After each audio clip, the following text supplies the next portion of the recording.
All right. Get ready. Are you ready? I'm not sure that you're ready. I'll give you another minute.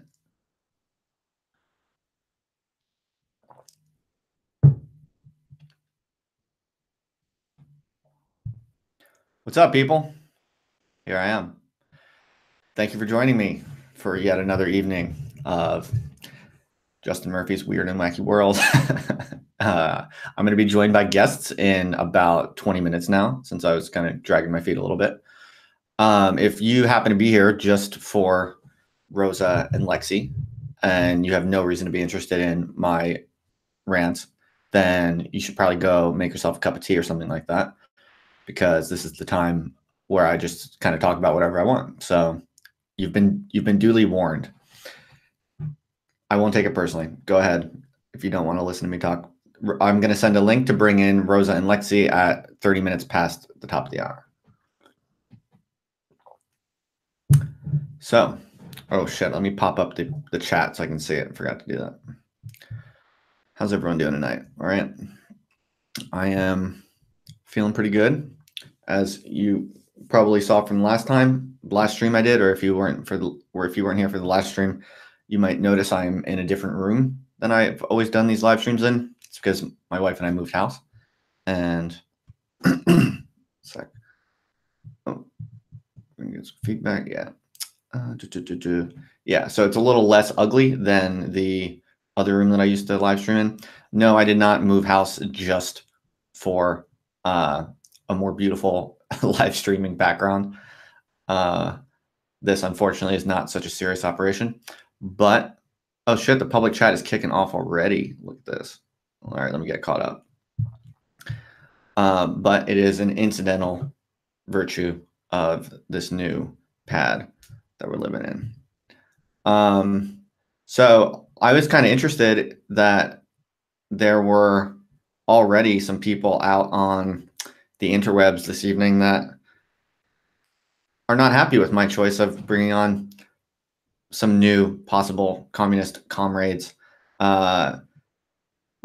I'm not so sure. Well, you know, people have their own reasons, but look, my attitude is that we're all kind of in a very fringe little part of the weird internet. So, you know, I don't think it's really our right to be extremely judgmental about other people in equally kind of fringe theoretical perspectives, including communists. Of course, I am a communist in some sense. I'm probably not like real communists would probably say I'm not a real communist, but I'm a communist. We can talk about that maybe if you want. Okay, I'm getting caught up in the chat. Yeah, Max Castle, he better be in the chat because he was kicking up a little bit of shit today, Max, I gotta say. But that's cool. I'm sure Rosa and Lexi are cool for, you know, some vigorous debate. They seem like they are, so it's all good. Yes, Skullfire, this is my new pad.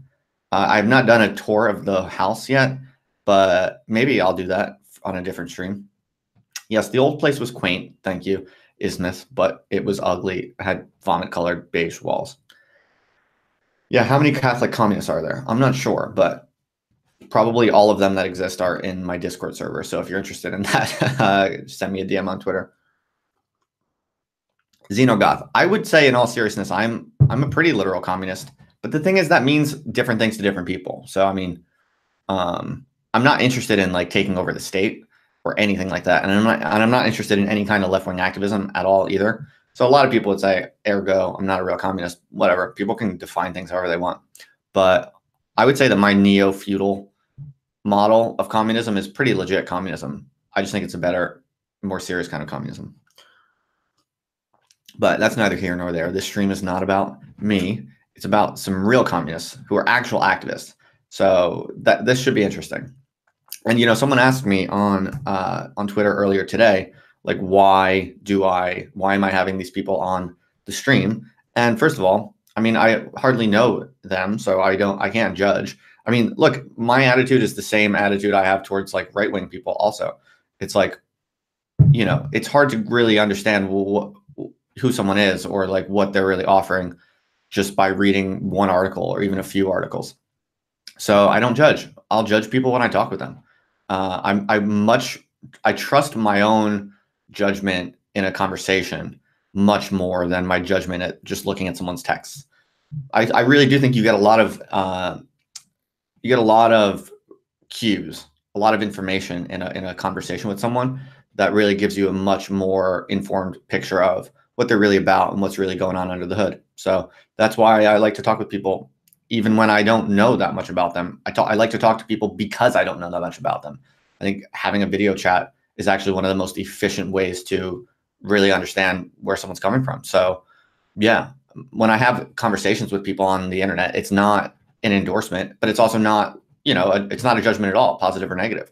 It's precisely an information gathering exploration process to be able to put my finger on who's who and then possibly develop a more, genuine model of who's who and my larger evaluations of like what's worth paying attention to. So,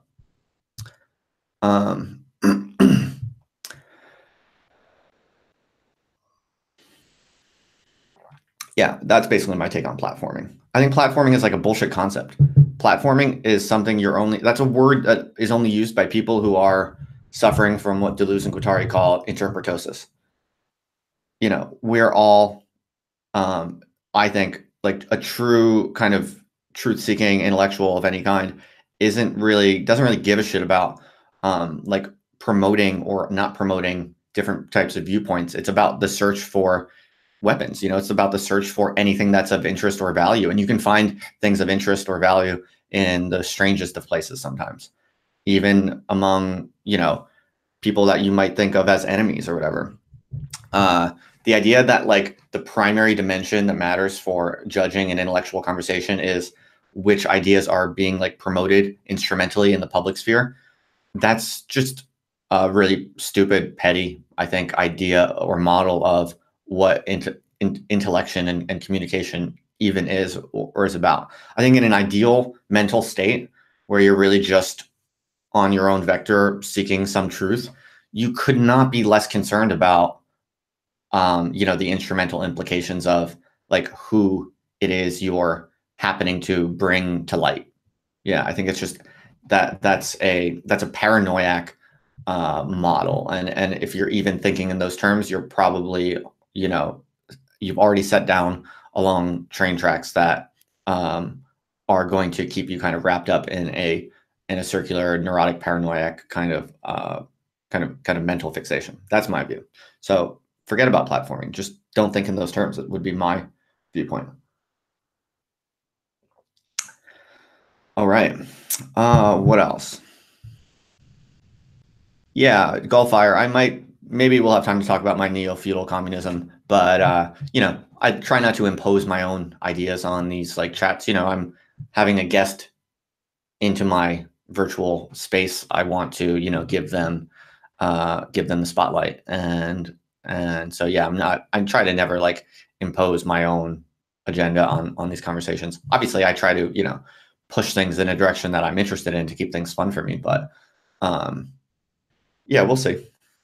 If they're interested in what I think, then I'll talk about it if they ask me. But if they don't, and then they just want to riff, I'm more than happy to mostly just understand what they're all about.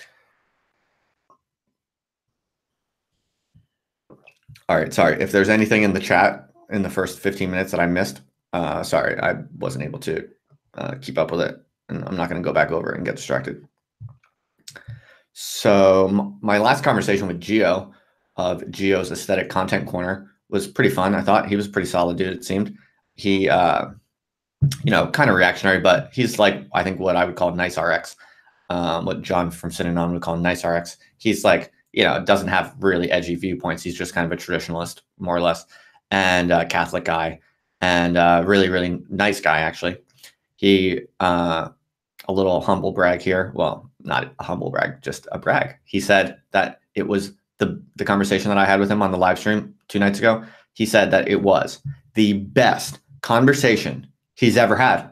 Can you believe that? Not even like the best live stream conversation. He said it was, I think he said it was one of the best conversations he's ever had.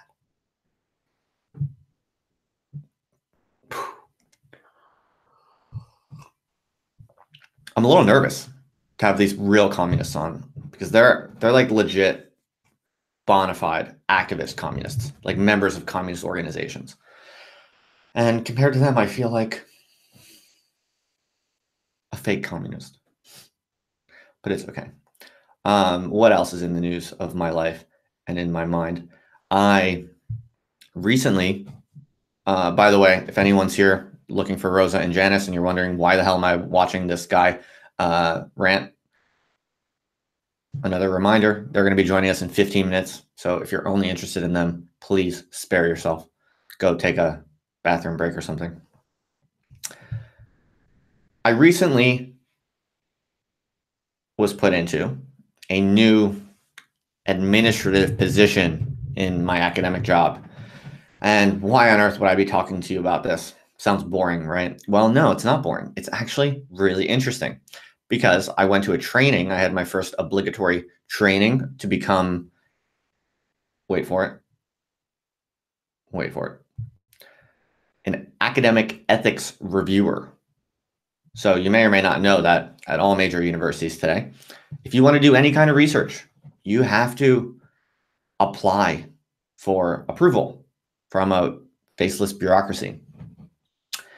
And yes, so I have been enlisted to be one of the people who reviews the applications for ethics. And the reason that this was really interesting is because, well, in the training, they put our honorable and dignified work as ethics reviewers in this illustrious history, going back to the 1947 Nuremberg Codes, which was one of the earliest modern kind of ethics guidelines for conducting research. It was developed in response to the horrors of, the Nazi doctors' research programs that were kind of discovered or kind of, exhumed, if you will. It's a bad pun, I'm sorry, at the Nuremberg trials. So after after all of those horrors were, discovered and kind of aired, people were like, in the West, they were like, okay, we need to monitor the different types of research that people do. So they put together this Nuremberg Code.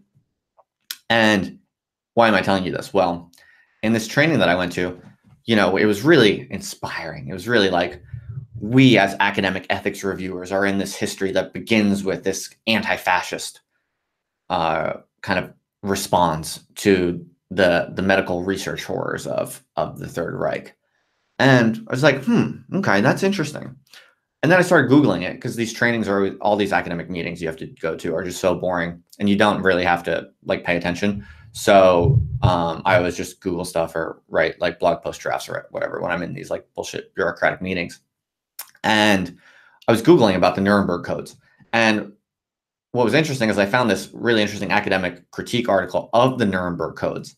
And apparently the Nazi research doctors they actually had an ethics code. They had a formal ethics guidelines that were established in 1931. I forget. They were called the guidelines something. But these guidelines, there was an ethics code in place during the Third Reich, basically. And the Nazi doctors who were doing all this horrible shit were acting in accordance with ethics guidelines. And so that got me thinking, are these ethics review systems that you find in academic universities, are they really enlightened opposition to the horrors of the Nazi regime, or are they actually kind of in the lineage of the horrors of the Nazi regime? And then I started thinking, and again, these meetings are just so boring that I started thinking, and I spent most of the meeting just drafting this blog post. And I was basically thinking, as an empirical question, how could you test the different hypotheses? The current academic ethical review system that we have at all major universities, how could you kind of test historically, empirically, whether that is a legitimate kind of anti-fascist alternative response to the fake evil ethics of the Nazi doctors, or if it is possibly a continuation of precisely the fake evil ethics review systems of the Nazi doctors. These are the kinds of things I think about on a daily basis. And I think if you've ever sat through an administrative, meeting at any large institution today, I think you would probably lean towards the guess that these systems we're involved in today have much more in common with the systems of the Third Reich than some sort of like enlightened about face away from them.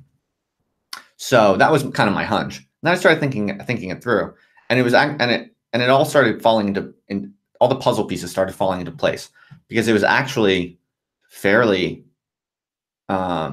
it's actually a fairly reasonable idea.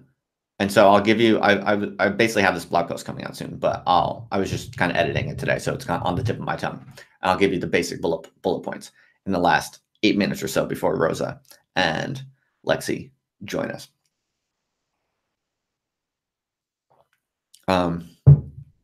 What were they again?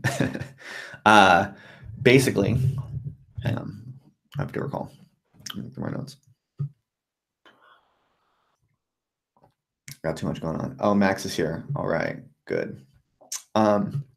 Yeah. Okay. Well, right. I remember now. It's all coming back to me. First, I started racking my brain for like, is there any evidence that these academic ethics review systems actually prevent any kind of harm? And I started thinking about it, and on many counts, I think that's just completely implausible. First of all, I mean, I know a lot of academics, and most of them are not the types of people who would hurt anyone. They don't even do types of research that would hurt anyone. Like most of the research that takes place at universities is completely inane. And I don't mean that judgmentally. I just mean it's not even the type that could hurt anyone.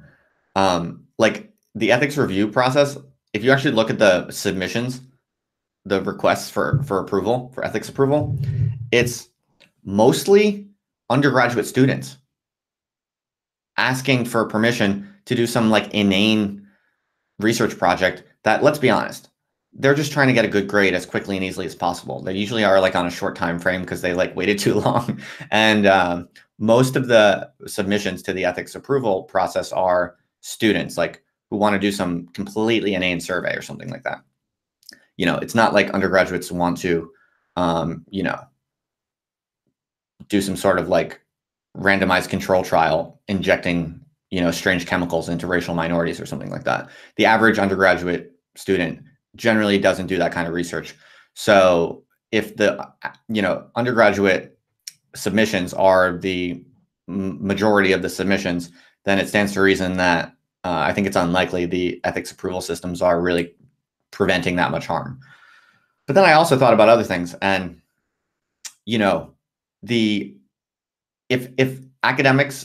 the academic approval system won't give you permission to do some sort of sketchy research, then you just go into the private sector where you can do whatever the fuck you want, within the limits of like what some team of lawyers can defend. So that's another bullet point for why these ethics approval systems are very unlikely to actually prevent any kind of harm.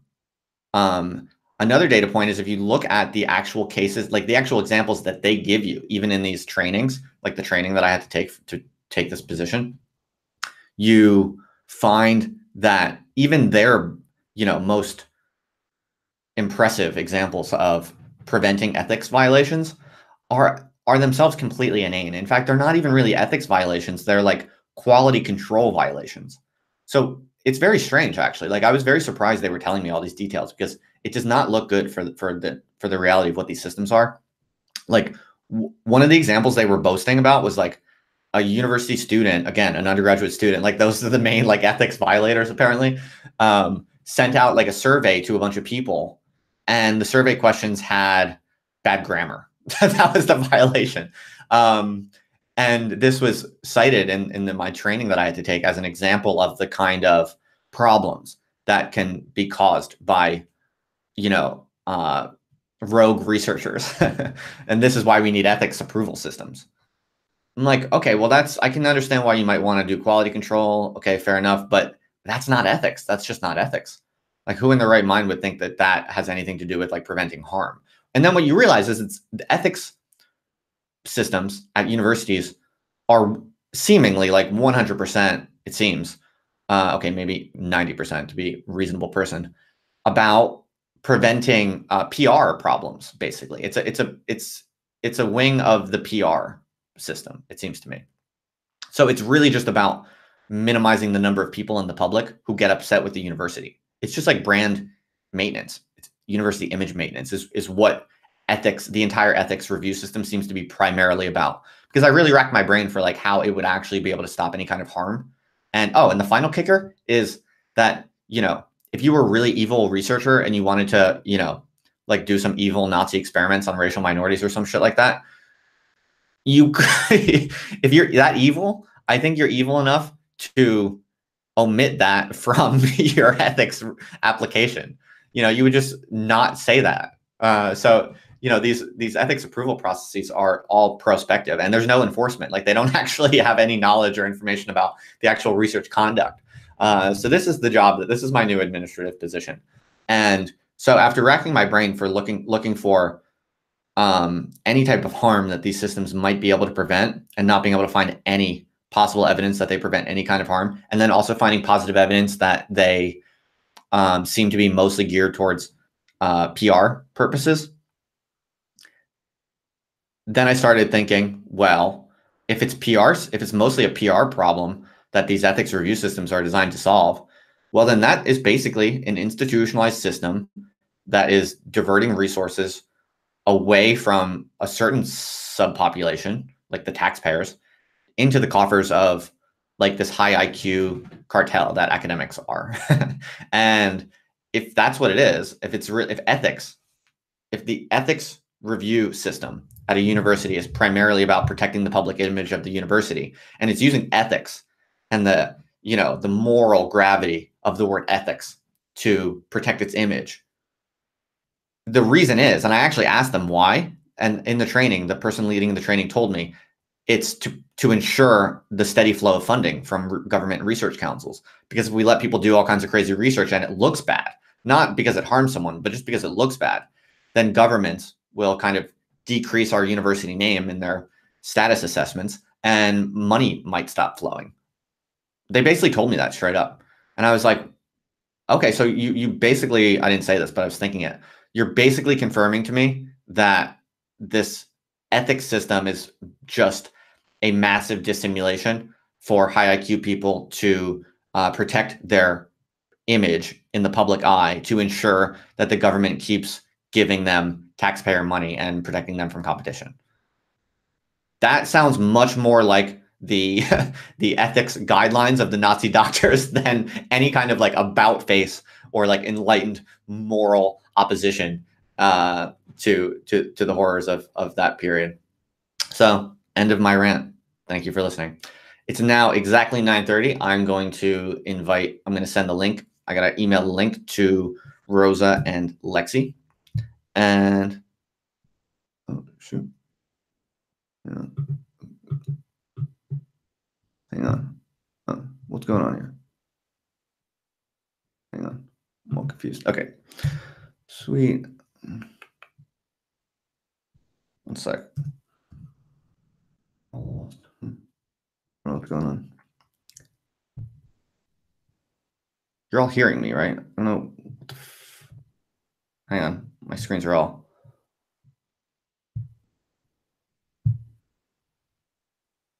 Whoa. Hang on, folks. Sorry, we're having some weird nonsense going on. Ah, okay. There we go. No worries. I lost it. It was minimized. All right. So everyone hang tight. Now's a good time for a bathroom break if you want. Go get a drink, whatever. I am going to now send the link to Rosa and Lexi. So hang tight. Just got to email them. Maybe one day in the future, when my Patreon account blows up through the roof and I have a fucking assistant sitting here, they can do this kind of shit while I can keep ranting. But in the meantime, you're going to have to just be patient. All right. Rosa, Lexi, I don't know if y'all are listening to this, but if you are, check your email in 1 minute.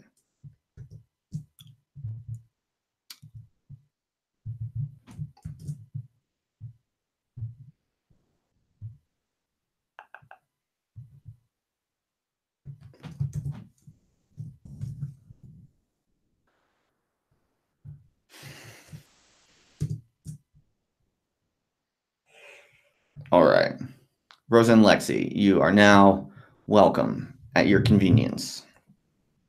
We'll give them a minute.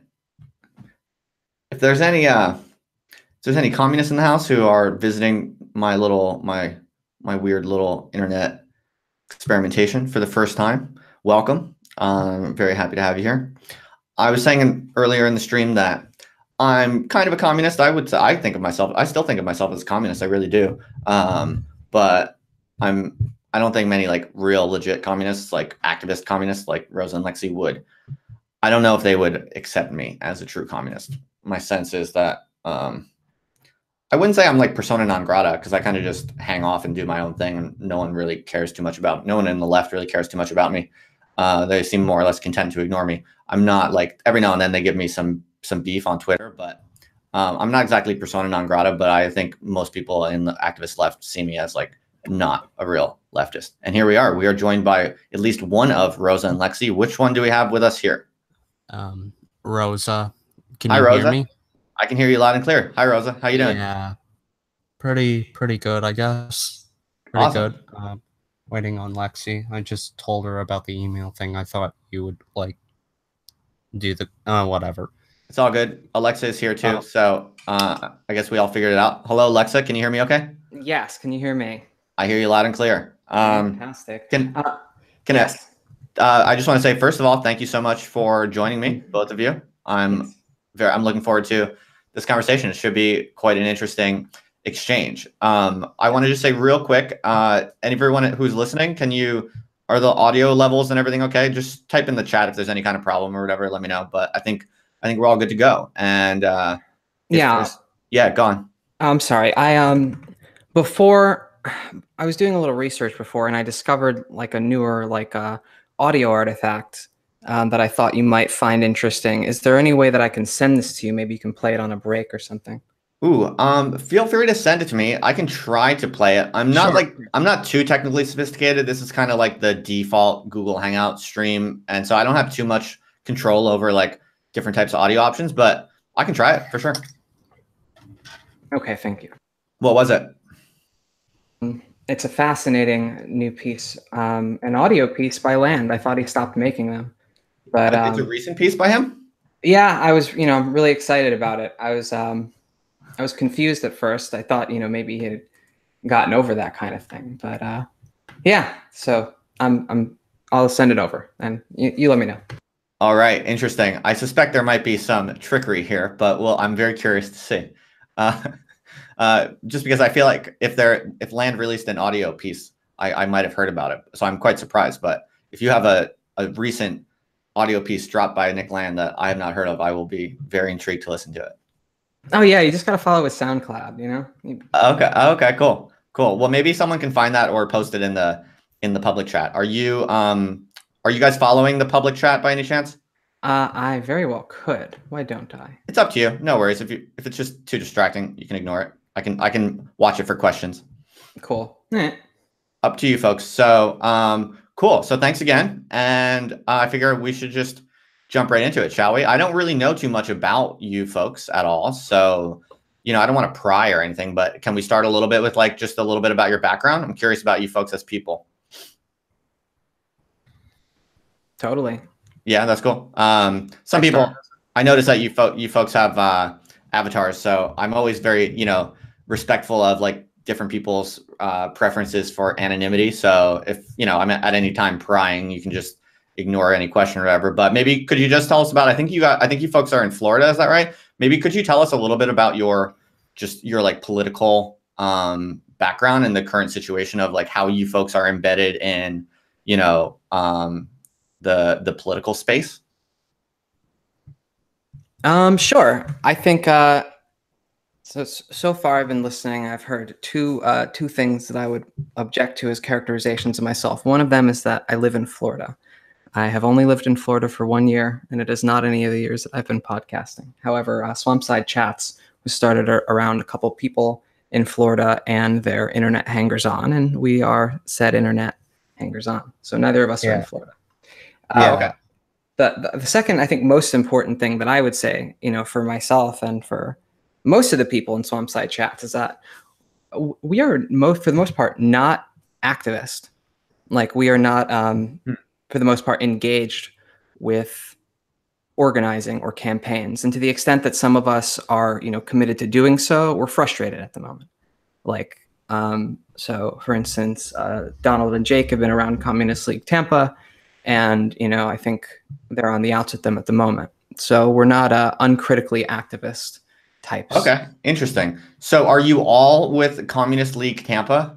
You said you're not Florida, but is that roughly kind of your politics of all of you? It's complicated right now. I was never really technically in the Communist League. I was just sort of, like Lexi said, an online orbiter. So, and like a lot of us in Swampside have become like detached from them due to like internal squabbling, as left-wing groups are known to do. Yeah, definitely. Did you folks get heat for reading and talking about right-wingers? Does that have something to do with it or no? I don't know if anyone cares about that yet. I mean, someone's gonna care eventually. Has anyone taken us to task for that? I've had like friends ask me if I'm okay. You know what I mean? Like, no. It was over something dumber. I'd rather keep like what happened in like the CLT like on the low. It's not it's not like any kind of really horrible thing. It's just kind of more embarrassingly stupid. Let's just put it that way. Embarrassingly stupid. Let's contextualize it like this. So, we've had a kind of split in orientations in regards to how to handle the impasse of left strategy. Mm-hmm. And again, those of us that were more like oriented towards at least trying to get people together in real life, found that their efforts, as like might work for a couple of years, and then something happens, and I think some of us were resistant to kind of trying to make a broader critique of left subculture. But, the winds of attrition made it sort of unignorable that it's an important part. If you care about these things whatsoever, if you're a communist, and I'm not like, I generally don't play word police. So if you say you're a communist, you're really for the abolition of class society. I don't see how it's compatible with something like aristocracy. But moving from that, yes, like let's agree to be communists, and let's also agree that there's a subcultural problem, an emergent subcultural problem, maybe rooted in moral psychology, maybe rooted in the spectacle, whatever you want to call it. Like, that's an impediment to getting things done, to doing anything. Like, right. Okay, I'm with that. So, could you tell us a little bit more about how you folks diagnose that particular subcultural problem? How do you see that? Or if you're not interested in talking down that road, we don't have to. That's a good question. I don't even know if we have a unified answer on this. Is it broadly around kind of the identity politics debates, or no? I mean, sort of. Like, I would like trace it back to like sort of like a failure on like the part of the new left to like really like connect that sort of like things like Black liberation, queer politics, and that sort of thing to like sort of like a class base. Like, what you see with the new left is like a detaching from like class struggle altogether. And this only gets intensified when they like retreat into academia and become sort of philosophers, or they retreat into like liberal NGOs and just like become like attached to like, say, the Jesse Jackson campaign in like the 80s and stuff like that. It like that sort of politics, like the subcultural politics of the left, develops out of like that sort of failure of the new left to connect like these emergent forms of like sort of like minority groups that could be within the working class, like that sort of thing, with like genuine class struggle. Okay. Yeah. So that's like, I think that's like a good diagnosis of maybe like the last 50 years. But when I was saying something about moral psychology, I think there might be a longer term problem of the emergent left in modern society that I understand Marx in breaking up utopian socialism and then trying to do something called scientific socialism. I understand him to be diagnosing a sort of voluntaristic moralism, right? That an insistence, a duty towards creating a virtuous world. I understand Marx's whole corpus to be a critique of this emergent phenomenon that he would call utopian socialism, but I think is fairly clear if you look at the history of like the French Revolution, and then if you can connect it to post-socialist, post-Marxist currents, like you're talking about identity politics, that it is by no means, you know, something limited to utopian socialism, and something that you see that reappears in different ways over and over again, and spoken in different terms, but supporting a similar kind of, we're in the society, but, you know, it's really not okay with us.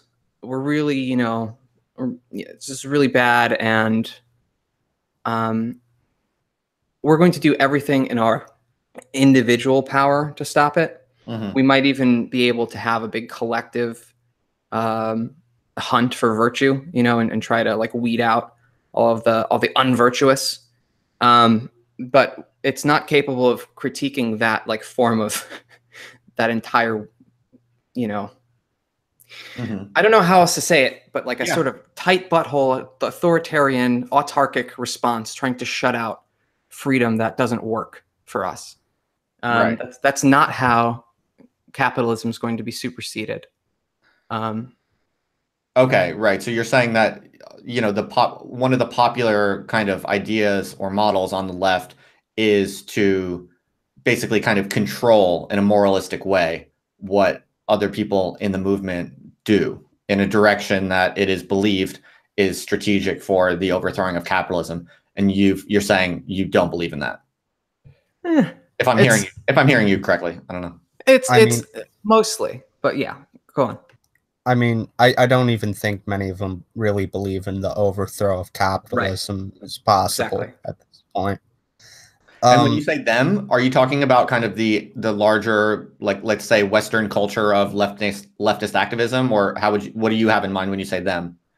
Yeah, like I would say that, like, there's like they start, like, a lot of them start off radical enough, I guess, like as radical as one can get without reading anything really, and then they just sort of like get into this pipeline of like just like getting more and deeper into activism, and then like they realize, oh, this is not going to go anywhere for me.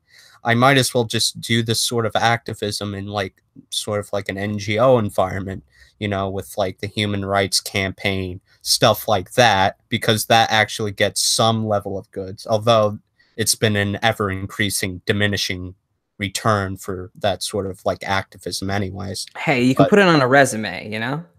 Yeah, you can put it on a resume. There's somewhat of a demand for it. It's an ever decreasing demand overall, but it's still there.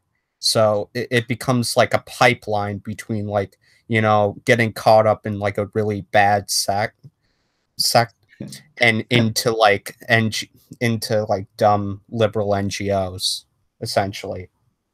Right. So, I mean, maybe this is actually a fairly natural segue into the accelerationism debates, because in my own experience anyway, just to use this as a kind of jumping off point, when I was a left-wing activist, I was like really down for the cause, you know, like I really for years gave everything I had really to trying to figure out how, you know, relatively disempowered, alienated people can get together and somehow kind of hack the social system to produce emergent phenomena in the direction of, you know, large scale social transformation that looks something like what we all have in mind when we think of communism.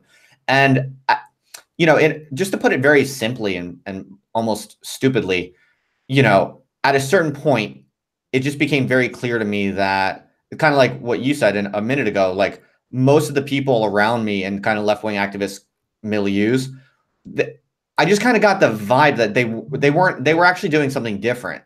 And they wasn't exactly transparent what they were doing. And there was a lot of kind of ulterior motives and a lot of other purposes, let's say, to put it kindly, that weren't really being presented openly and honestly and in a constructive way. Mm-hmm. And that combined with the fact that it just became very just intolerably obvious to me at a certain point that everything that we're doing as activists is like completely hopeless, basically. And that's one of the reasons why I got very interested in the accelerationist kind of idea, because it seemed to be a very compelling and empirically accurate way of diagnosing that, which is to say, again, this is what I meant by putting it really stupidly. It's just capitalism is way too intelligent. It moves way too fast right now. And as, meager human beings trying to get together in groups to overthrow it, there's something just fundamentally impossible about that. And to me, the accelerationist perspective, not to pin it on any one particular person or book or anything like that, but the larger accelerationist viewpoint seems to me to be like the only way of really being able to grasp why all of contemporary left-wing activism, no matter how hard people try, it seems to go nowhere mostly. So just in an informal way, that's one way to kind of kick off the discussion about accelerationism. I mean, do you identify at all with the empirical diagnosis that accelerationism presents, which is the increasing speed up of technological change just makes it increasingly difficult for human beings to organize? I mean, do you buy that, or do you disagree with that maybe? I think there's in part a forces and relations thing going on. So obviously when we're talking about acceleration, we're talking about the buildup of mostly technology, not just like human creative potential, the old Marxist way, but technology. When we get to the actual like relations of things, this is where I think, a lot of this conversation we're having, besides my touching on moral psychology, is really about the last 50 years, maybe 100 years, but let's say 50 to be charitable. Like the hopelessness of today has a lot to do with our inability to create institutions that are capable of learning in the sort of anti-fragile way that we see bourgeois institutions that we fight learn. And it's not clear to me that things are doomed and determined to the point where, like bourgeois technology checks to see if you have emancipation in your heart. And if it, well, looks like it's there, well, we got to cancel that program. Like, I think at a certain point, there really is, if not a failure of will, but a subcultural problem. I don't know if it's as crushing as, I tend to think of it as a series of selective mechanisms that is operating in the market, is operating with the way that bourgeois, hijack technology is going to work. Like that there are these selection mechanisms, but how determinate that is of an outcome has a lot to do with people's responses to uncertainty and to challenges. And the culture of defeat on the left makes it so that when you see how difficult the challenge is, you realize college is about to be over and you have to get a job. And well, firing at all cylinders isn't going to fit here. Because and here's another thing. Militancy. We're talking about giving it all you got. This is such a serious problem. Obviously, what we're going to have to do is put 100% of ourselves into this eat, sleep, breathe revolution, like everything now. But if it was the third period, or if it was where like left communists, perpetually seem to think we are, okay, sure, then yeah, we have to give it all we got. But you know what? We're at like the nadir of like history, if you think of it as like in terms of class struggle. You think the capitalist epoch in terms of proletarian class struggle.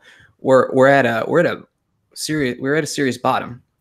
So it cannot be that we fire at all cylinders now. We need to pioneer patient, pro-revolutionary attitudes. And I say pro-revolutionary because it is very likely that it's not going to be us right here making the revolution at any point. We're going to have to, if we're serious about this, we're going to have to lay the groundwork for rational engagement with a world that is fucking nuts. And it's not hard to see that it's nuts. Everybody knows it. Like, you don't have to do consciousness raising in the old way where, you know, hey, do you realize the society is messed up and unfair? Like, everyone knows that, to the point that it too is a form of social control. So there has to be a fundamentally different culture than the, what is it, the transcendental miserabilism, critical theory. I think that's one of Land's catchphrases on that. I kind of like that one. Okay. Yeah. And the and another one of his tweets from Outsideness was he calls basically Deleuze what does he call him? He calls those 20th century intellectuals crypto capitalists and Marxist lambskins.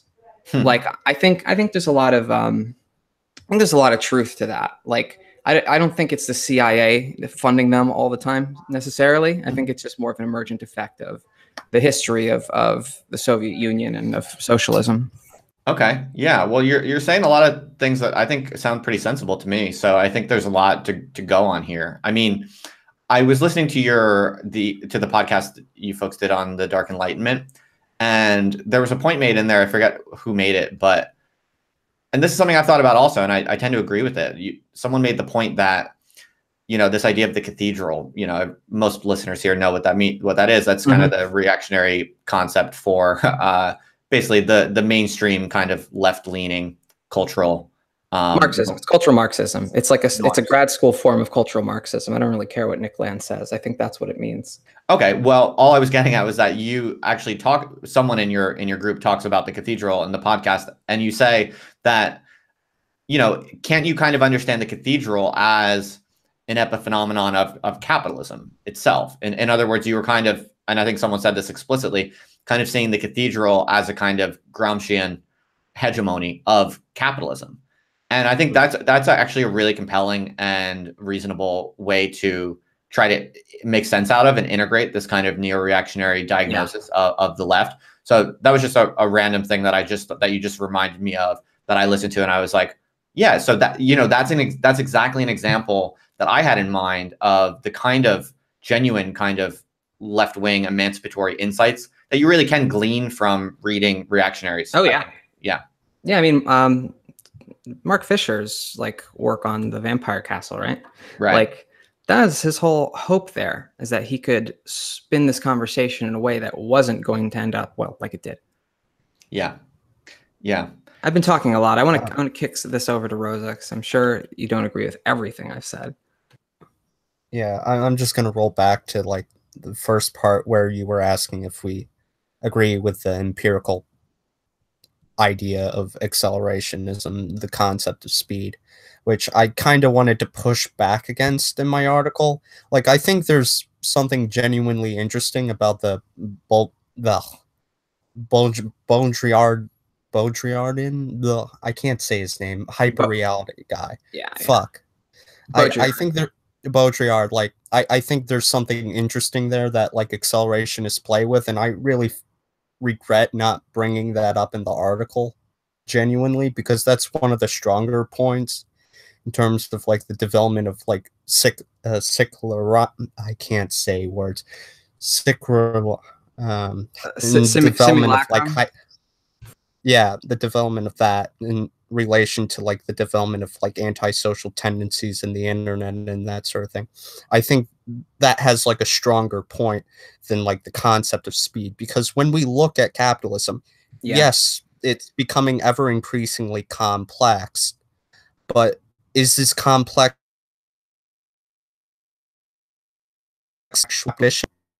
a kind of needless complexity that makes it more fragile?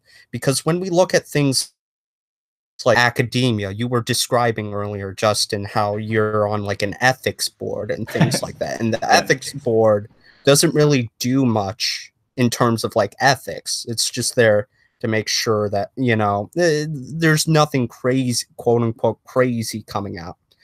And schools are, like, just being weighed down with these heavy sort of bureaucrats. They outnumber the teachers. And they continually force these schools to cut their budgets and things like that, just to have more of these utterly useless bureaucrats. and it's continuing, and they force the schools to try and be profitable, even though they're just like throwing taxpayer money so like the bureaucrats can come in. And it's like it's becoming more complex, but it's not becoming more fast, you could say. It's not becoming more fast. It's becoming more fragile. There's a fragility to it. The same can be said of the American healthcare industry. Like specialists specifically, like outnumber general physicians, and there's a general shortage of general physicians, and they're paid more. The specialists are paid twice as much, and they outnumber them. And the healthcare industry is so unprofitable that the government is constantly just throwing taxpayer money just to keep it afloat. The system stays. It's not efficiency. It's this overcomplexity and fragility that keeps these institutions alive, that sort of like keep on being built up by capitalism, essentially, by this sort of relationship, this sort of like relationship that capital has to like the broader system, I guess.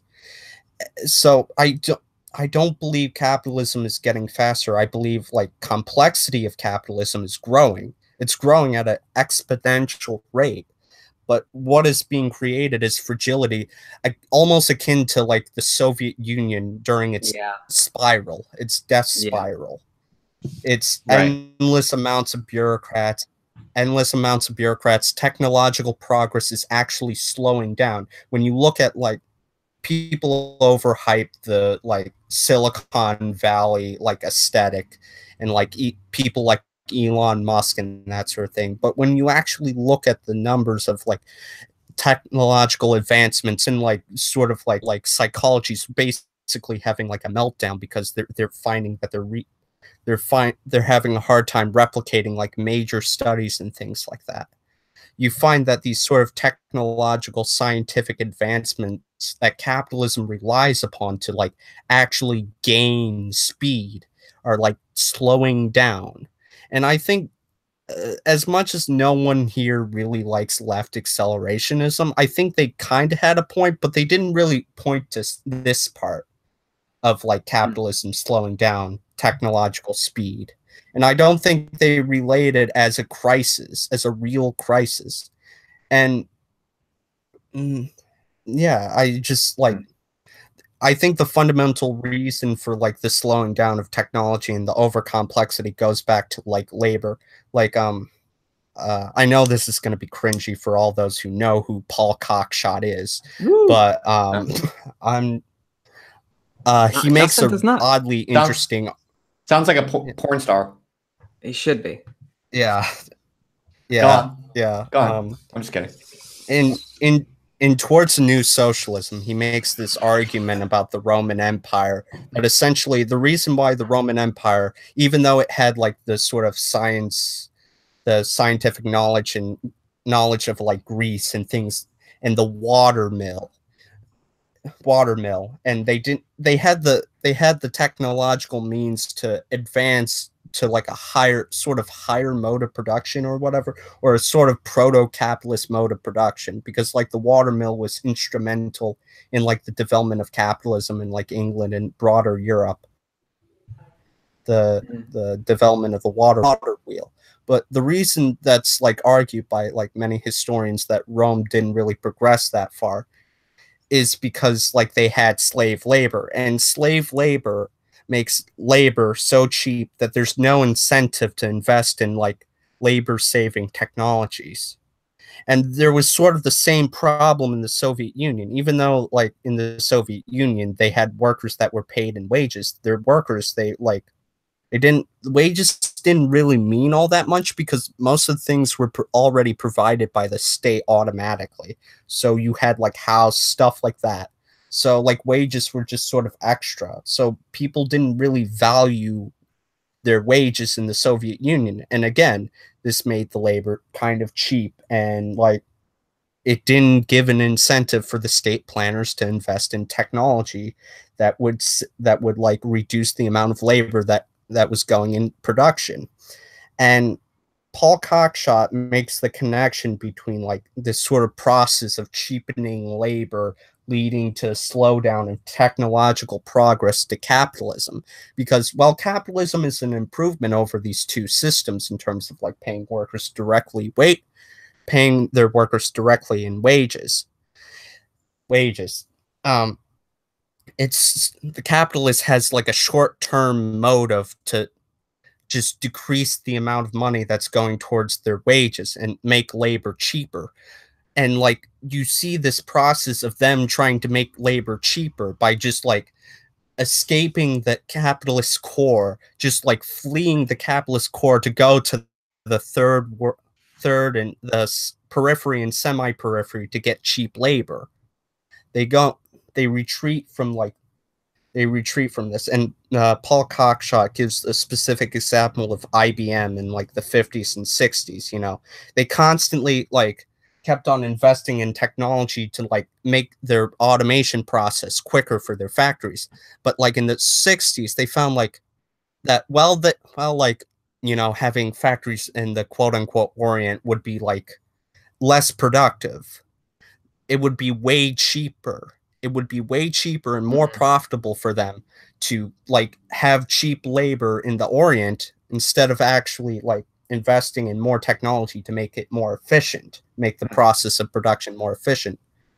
And what I argue is essentially that this sort of like technological slowdown that comes from this sort of process of cheapening labor leads to like an expansion of complexity to make up for that sort of like slowdown in economic growth and that drought of labor, like the massive unemployment in like the core nations that happens from like them escaping to the periphery, the capitalists escaping to the periphery, and like it, in order to like fill the gaps left by them like leaving, they sort of like just have like a large, like most of the unemployed end up just going into like wait and service labor, but there's like a large number of them that go into sort of like petty bourgeois managerial types and specialists, and that like grows in terms of like their numbers grow throughout the latter half of the 20th century, and productivity of goes sharp downward. So what we're seeing is not like speed, but rather like a slowdown in technological progress and an increasing fragility that is likely to undermine capitalism as we know it. Okay. I mean, I'm sympathetic to a lot of that. I think I can buy the empirical observation that despite certain manifestations of accelerating technological change, there are all of these pockets that seem weirdly stagnant. And there's all of this. I also think it's a cogent observation that there does seem to be increasing fragility in many parts of the system, in part because of, you know, human institutions being, you know, quite slow and unwieldy. So I think a lot of that is fair enough and is astute. I think though, I think that the accelerationist response to the narrative that you just gave is sort of that what you're highlighting are examples of kind of human deadweight. You know, like humans move slow. Humans can only keep up so fast. But what's really changing, the efficiency of capitalism, the integration of, you know, planetary price mechanisms and you know, things like obvious things like artificial intelligence, the things that are accelerating and that represent kind of increasingly integrated higher forms of intelligence beyond human intelligence, those are going to basically leave all of our human deadweight behind. So the examples you cite are fair as far as they go, but it doesn't necessarily invalidate the larger accelerationist narrative, which says that basically, you know, only like a very tiny economic elite are going to, even if you know, only if they're lucky, even are going to be able to maybe escape out of the bottleneck that we're currently pushing through with, you know, advanced non-human intelligences, maybe on Mars or something like that. You know, so you know, I'm not like completely convinced of that narrative, but I do think it's quite empirically serious. I wonder how you folks think about those dynamics. The one thing I'd say is that, yes, the facts are consistent with that narrative. Facts are also consistent with what I'm just going to call the fettering thesis.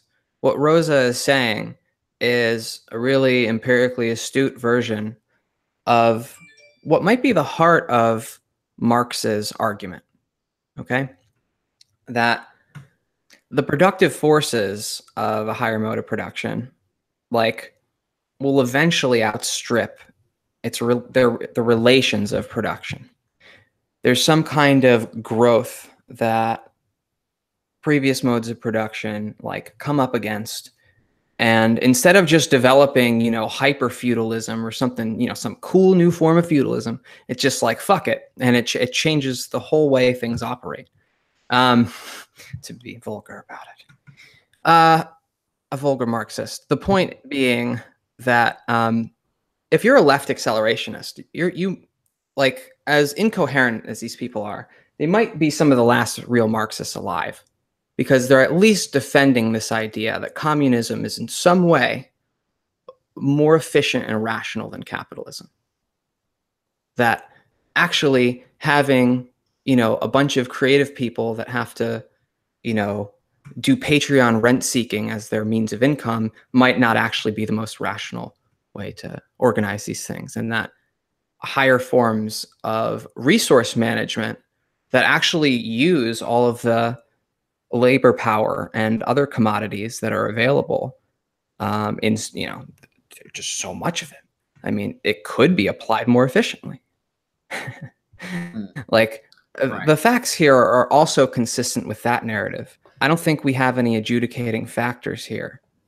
Well, you know, Nick Land's response to that, which is that, you know, left accelerationism in the, you know, Serenichik and Williams mold is not really accelerationism, is the idea, because the idea that you can kind of control it basically moots the whole point. Precisely what accelerates is capitalism. So yeah, I mean, that's the problem there. I don't think I've ever heard a really satisfying rejoinder to that. I mean, yeah, I don't think left accelerationists are actually accelerationists. Like, they're drawing, like, capital, like, sort of capital A accelerationists. I don't think they are accelerationists. I think they're drawing upon a sort of utopian tradition. And, like, in a way, like, Nick Land is still a utopian. I know that sounds kind of weird because, like, his edgy sort of, the way he talks, just like in terms of like rhetoric, he's like, fuck humanity, you know, we're heading towards the machine annihilation, whatever, that sort of thing. He still like has like politics, and that still has like sort of a like, no matter what you say you want in terms of like, you know, whatever, no matter what you say in terms of like the speed of capitalism, that sort of thing, Nick Land still has like politics that like wants to emphasize and like still has a vision of the future. It's a dystopian one. It's like, it's an incredibly dystopian one. And it's like, essentially what I do in the article is I point out that it's essentially Pinochet. It's like anti-humanist Pinochet, you know. It's like the patchwork of these sort of corporate states that authoritarianly put down any kind of resistance to them, and it's just like, that's the future, and that heads towards like technological annihilation for humanity overall, you know, because these corporate states can advance towards the non-human future better than like sorry, I did cut you off. Go on. Yeah, better than democracies and that sort of thing, because they're not, you know, determined by the people. And like, like the thing with speed is like, Nick Land and others don't really lay it out as clearly as their predecessors. Like, Nick Land makes reference to like Marx in terms of like what Marx said about like capitalist crisis, but like, he doesn't believe in like a labor theory of value, and that takes like a major that takes like a major chunk out of Marx's theory of crisis, because like his theory of crisis is the falling rate of profit, which is like specifically reliant upon the fact that human labor is something that's needed in a commodity in order to have value. And if it's not in there, if it's like replaced by machinery, it's going to cause the rate of profit to fall because those commodities lose value. So it doesn't really make sense. I guess that he's like trying to read it through Schumpeter, and I don't think Schumpeter actually understands Marx's like theory of crisis, because like he has like a really common misreading of it that's based on overconsumption, based on under consumption, which is like capitalists are producing too many commodities to be profitable, and this causes like, you know, the process of creative destruction. Like they're constantly like looking for new means of like advancing themselves, because they're always in a constant state of fear that someone will come out of nowhere with the new technology to replace them. And like Nick Land is sort of riffing on this, but I wish he would say Schumpeter more instead of Marx, because like it gives kind of an impression that he's more left-wing than he actually is. And I think it's more intellectually honest to like reference Schumpeter rather than Marx. I mean, he might have like just sort of read Marx in a way that just seems like Schumpeter, I guess. I mean, Yeah, in his early days. Well, I mean, we're reading a book for the Emancipation Value series. That's another podcast. We're doing that with like other podcasters like Tom O'Brien from Alpha to Omega and that kind of thing. Like it's a whole book about how Marx is consistently misread in all these different ways. So I think it's plausible that, you know, Land coming after Deleuze, who is, you know, I'm pretty sure like the European like New Left and that whole wave of intellectuals really thought that Marx's theory of crisis, the orthodox theory of crisis, the falling rate of profit, that if you really think about it, has apocalyptic implications, but Marx doesn't explicitly direct them, or doesn't explicitly take those to task. But Marx has this other theory of crisis in his models, basically, that basically capitalism can withstand everything. Capitalism is invincible, right? No matter how much resources it uses, it's going to maintain equilibrium with the planet. Mm-hmm. And it can, in theory, last forever. Mm-hmm. And I think in the sense that if you're just looking at Marx's models and you're not like reading the part of Capital where he's talking about the expropriators, or you're not, you know, looking at some of his other like work, like I think that you do have a theory of invincible crisis, you know, constantly falling on its face, clearing out, you know, useless human burdens, right? And then like, you know, revivifying itself with the freed up capital. But I think what we're seeing right now is very different than you know, all this stagnant capital being coagulated at the middle. It's more or less coagulate more and more at the top from people that are not going to really be touched by crisis. So I think there's I think if you think capitalism is invincible, there's a sense of optimism there, that there, like, we haven't entered a crushing spiral of diminishing returns. So I'm not saying that I know for sure that we can control capitalism in the future, but I think we have competing types of optimism. So you do still have some optimism for the idea that human beings can somehow figure out a way to kind of control or constrain capitalism to its own kind of self-guided collective flourishing. Like, I guess you still think that, yeah? Oh, I mean, I don't think it's for certain, but I think you think it's not foreclosed. No, I don't think it's foreclosed. I think to give up on that is like, there's no point in engaging with intellectual life. Period.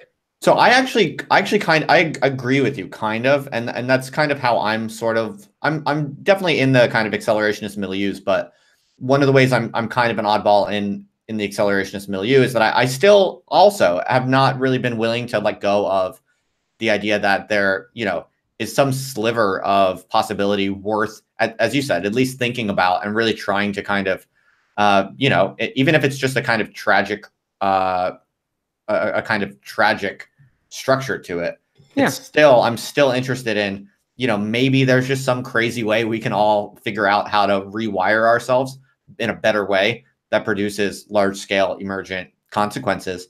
And so I'm with you that I haven't given up on that either. So, I mean, maybe it would be cool to talk more about like what that might look like. So for me, for instance, like the way that I am an accelerationist is that I think I am now convinced that if there is any pathway for human beings to carve out some sort of preferable niche, some sort of preferable ecological niche in which the horrors of contemporary capitalism could give way to, you know, the more attractive forms of flourishing that have always been associated with the communist dream, it is going to be through the embrace of technology and a somewhat brutal endorsement and affirmation of increasing technological change. And I think that this is the real key cleavage, I think, that's at stake probably in this conversation, or between, you know, accelerationists and non-accelerationists or whatever. Like, do you either have to affirm and press the pedal to the metal, or you have to support some type of measures that have to do with blocking technological advancement. And we're at a point now where almost every form of technological advancement is brutally inhuman. It has very dire and immediate negative consequences for like workers and, you know, people in third world countries and all of this sort of stuff. So it's like there's a pretty clear trade-off now between do you promote rapid technological acceleration, or do you try to stop it by ingenious measures to like protect humans? And as an accelerationist, I think I am an accelerationist in the sense that just as far as I can see, any measure to try to slow down technological acceleration is essentially anti-intelligent, because capitalism is more or less now synonymous with intelligent, with the production of intelligence. Basically, capitalism is more intelligent than the human species, as far as I'm concerned. And so it's like capitalism is just an emergent effect of the human species, even still. Well, maybe we have debates about that. That could be interesting. But I guess I'm inclined to see capitalism as a kind of super organism that is, I agree with you, a product of, it works through, you know, human flesh in some sense, but we've birthed it, and now it's literally just a far more intelligent superstructure that now operates and more or less controls us. And if, you know, the cost of disobeying it is basically death, pretty literally at this point. I think that's basically like the structure of the problem. And so it's like you can either survive by doing everything you possibly can to hitch your wagon to technological efficiency, or you can try to stop the brutality of advancing technology.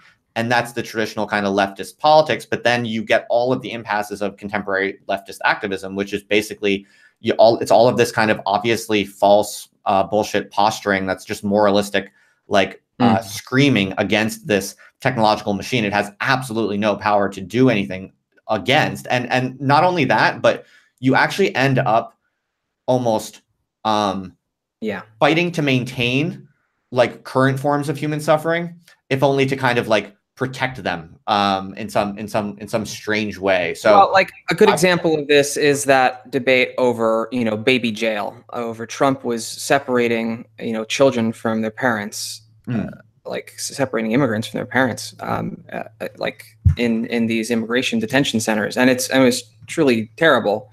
And implicitly, the conversation was about whether we were going to lock them in the same cage or different cages. So I understand, like, what you're getting at there.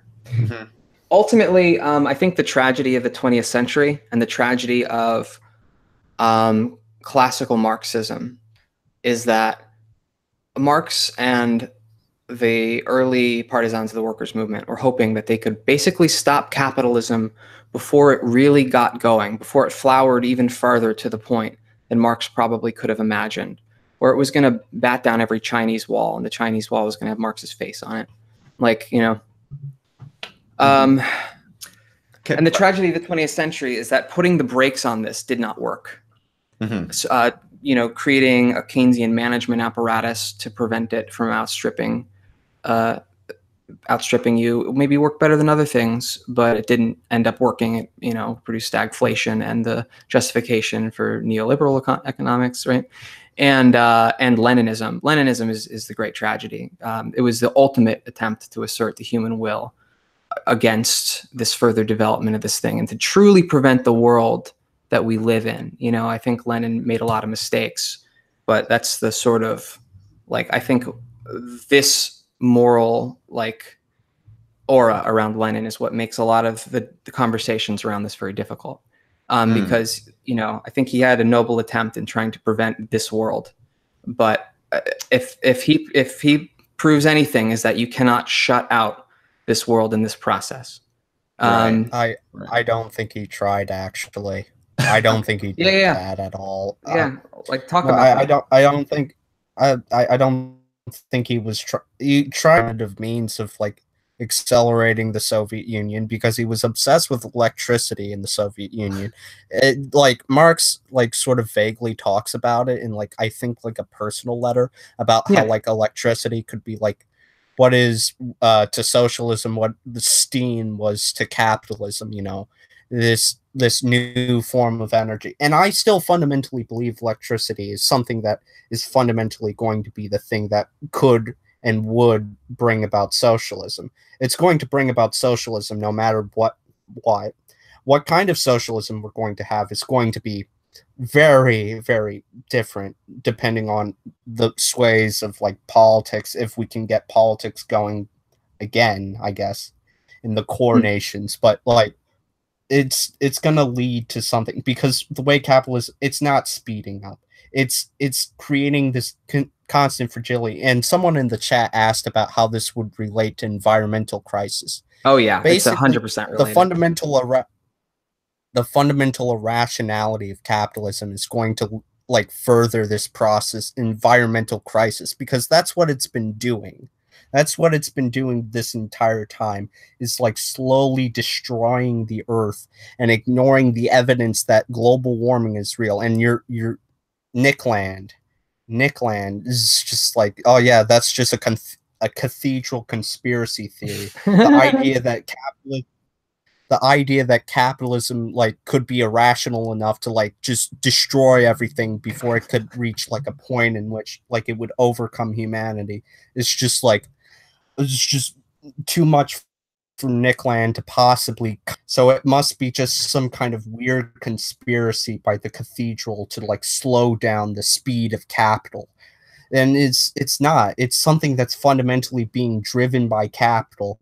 It's fundamentally driven by the irrationality of capital, the overcomplexity of capital, and, you know, the continuing process by which capitalism keeps on going, but is like just slow and sluggish, and like only kept alive by these bursts of like financial, Marx called fictitious capital, like continuous financial speculation, inflation, things like that, just pumping into the economy, keeping it on life support.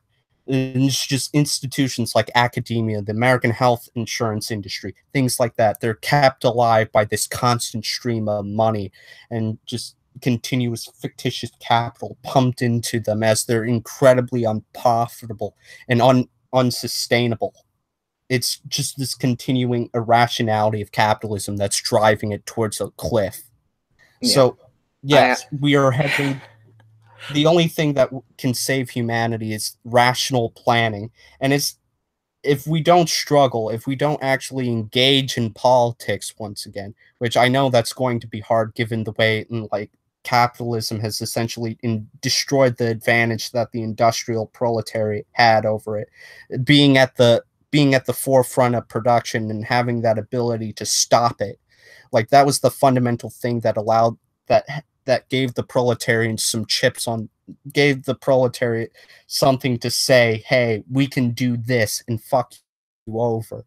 But like the global proletariat is still growing, even though it's like weaker in the core. There's still struggles happening in the periphery, and there's a renewed interest in socialism, as tepid as it is in the core at the bare minimum. So if we don't have these sort of actual political struggles, real politics, real sort of like struggle, then we'll just head towards like a post-capitalism that's totalitarian in its nature. You kind of see it in China, believe it or not. You kind of see it in China, because while they're still like somewhat capitalist, like Ziping, I can't say his name. Basically, they're talking about introducing Marxism back into their academic circles and like cracking down on people, and it's sort of a totalitarianism that's developing, and like eventually, as all nations do in these sort of situations, they're going to start cracking down and like starting to plan the economy more, because that's what happened during the Great Depression. Like the United States moved towards sort of a more planned economy. Same thing, like all the nations of the world basically moved towards that because it was a means of avoiding the Great Depression. And the Soviet Union managed to avoid the Great Depression by being an already planned economy, a heavily planned economy, as inefficient as it was, but it avoided the Great Depression and had continuous growth throughout like the Great Depression. And China will probably move back as the ecological and capitalist crisis intensifies. They'll move back to sort of like, they already have a new left. It's not as strong as now, but when the labor struggles intensify in China and there's a demand on the party bureaucracy to like do something about the ecological capitalist crisis that's happening, they're going to move leftwards, but in a way that's going to be awful, because the Chinese new left is heavily nationalist. They're Han nationalists in nature, and like they're gonna pick up on like the populism and the economic planning and the Han nationalism, and it's gonna be a cyber Maoism. I can't remember the climate change Leviathan is the name of the book, but I'm like sort of referencing with the term cyber Maoism. But like essentially the way things are, like as the crisis of capitalism and the environment intensifies, there will be a move towards planning and away from the sort of free market economics that have been the pseudo free market economics that have been dominant for the past 50 or so years. Okay. I mean, that's a fascinating projection into the future for sure. I mean, one thing it makes me think about is that even the kind of hardcore AI guys are saying, sorry, that's a little sexist, but I guess it is a lot of guys. A lot of them are talking more and more about, we need international organizations to kind of guide and control and regulate, the development of AI technology. And so in a strange way, you see a similar kind of convergence towards at least efforts of planning, I think in the hyper technological West also.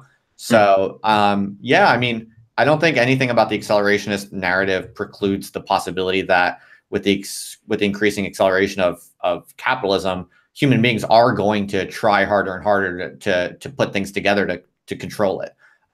So yeah, I mean, how that pans out is anybody's guess, but that was an interesting kind of little monologue about China. I'll definitely think about that. Alexa, you trying to get in on that? I'm just trying to push back on Daddy Lenin. I mean, listen, like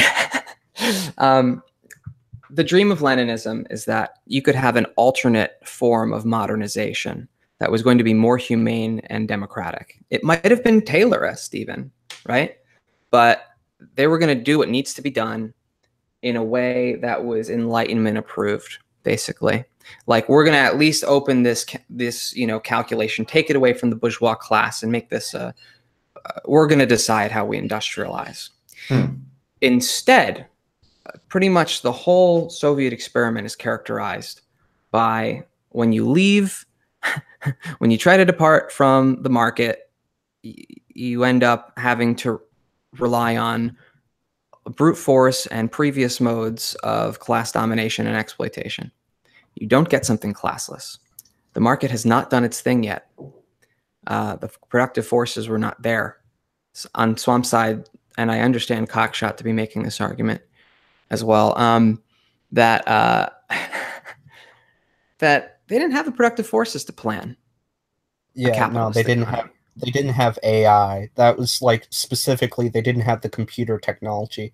That's what Paul Cockshot argues, and like basically his overarching thrust is that we do have he made the initial argument in the 90s that we do have the technology to like plan the economy fully at this point, and like essentially socialism would be less complex than like capitalism, and like even if it were like more complex, there would still be like ability for computers to plan and lay out the calculations that are necessary for doing like sort of like calculations of labor, which was, you know, a critique that von Mises made. The initial calculation problem that was made by von Mises is tackled by the existence of AI. And the second argument that is made is like Hayek is essentially like the market acts as sort of a means of spreading information, and we have the internet now, so that's completely like the two fundamental arguments that were like incredibly important in terms of understanding how socialism in the 20th century failed. I know a lot of communists don't like to admit that like the calculation problem was real, but yeah. But so are you folks happy to take a couple more questions from the chat? Sorry, I didn't mean to cut you off if you want to finish your thought. Sorry. Yeah, I was just going to say, yeah, it makes planning more possible now, like actual socialist planning possible now. Right. I think, yeah, why don't we just Michael wants to know a little bit more about what you folks think about ecological collapse and kind of the debate about whether or not that will feed into or dampen capitalist economic acceleration. So, and more specifically, like how your model of communism would deal with that. Like, I don't know if you're into the kind of like disaster communist kind of models or aesthetics. Are you familiar with all that? Yeah, it's not my aesthetic, but I mean, if we're looking at possible futures, you got to admit it. Yeah, I'm kind of interested in it too. I'm kind of getting deep into like survivalist rabbit holes. I've been reading a lot about like how people move to the mountains and shit like that and buy a lot of bottled water or whatever. Yeah, those people are fucked. Those people are actually fucked. I remember. You don't think that like no, they're gonna. Does anyone know how to shoot a deer? I don't know how to cook a deer. See, I'm kind of like if you want to build communism, why don't like a large group of people buy like a massive plot of land? And I mean, I know there's a long history of this sort of like, why. Well, look, I know there's a long history of this kind of model, like, you know, make a commune out in the woods or whatever. And it's been a pretty bad history. Like it doesn't really work out well. I'm very familiar with all of that, but kind of like you were saying, Rosa, I'm kind of inclined to think that maybe the contemporary kind of digital environment might very well be a game changer for that sort of thing. And especially with the increasing pressures of, you know, the increasing likelihood of different types of ecological catastrophes, it seems to me that, you know, maybe this isn't like a silver bullet to achieve communism or something like that, but it seems like an increasingly rational and attractive way of, you know, updating lifestyles at the very least, as a defensive measure at the very least. But who knows, maybe as like a more offensive dynamic to basically, buy a bunch of like land in the mountains and like have a kind of digital utopian cyber commune or something like that. That's like survivalist and has lots of guns and shit. That's kind of what I'm into. Okay, no. That's a really, you don't like it. I know you had a guy. God bless America. I know you had like the weird like pine tree Twitter guy going on about, we're gonna move to the woods and the woods are gonna be fucked over. The woods are gonna be fucked over. Like just like climate change is gonna affect like just wildlife and things like that. The movement of wildlife, way plants grow, things like that. So if you like just go to the woods are gonna the trees are gonna die. Things like that are gonna happen. Yeah, that's just gonna fuck over your little commune. You can't escape climate change. I don't know. I think we can engineer unless you go into new trees and shit. We can 3D print guns, man. It's like we're gonna fucking be able to make a commune in the mountains and totally sustain life in like a biodome, like that movie. I think it's called the documentary featuring Paul Shore. Yes, I'm familiar with this. That's my model of communism, I think.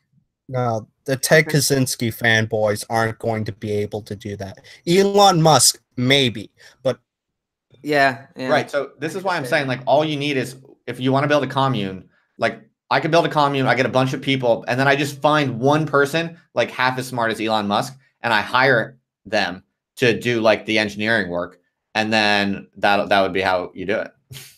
Dude, how is it going to operate half as smart? Yeah. I mean, anyway, I'm distracting from you folks. So tell me more about how you think about ecological catastrophe.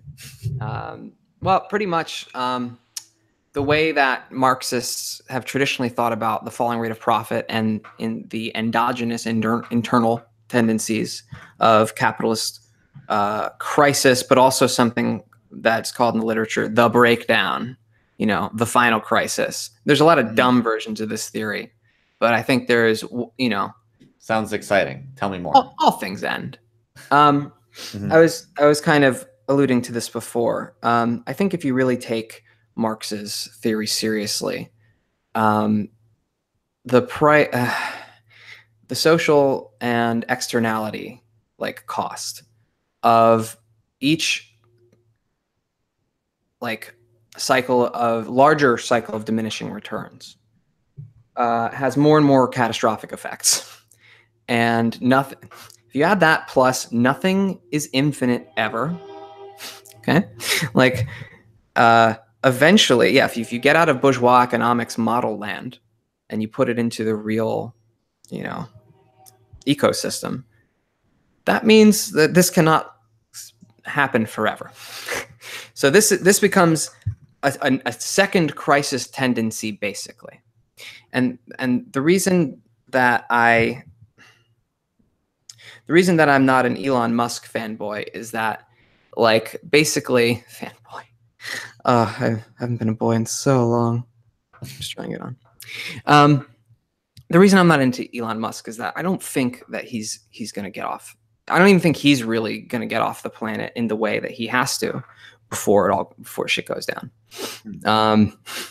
Like, it's there in the way that you kind of don't have faith in the broader, you know, dumb prole masses to get it together. I don't have faith in, you know, fucking smoking blunts on Joe Rogan over here, like, Yeah. to save pedophile humanity. elite. Yeah, just trying Yeah, to, like, I hear you.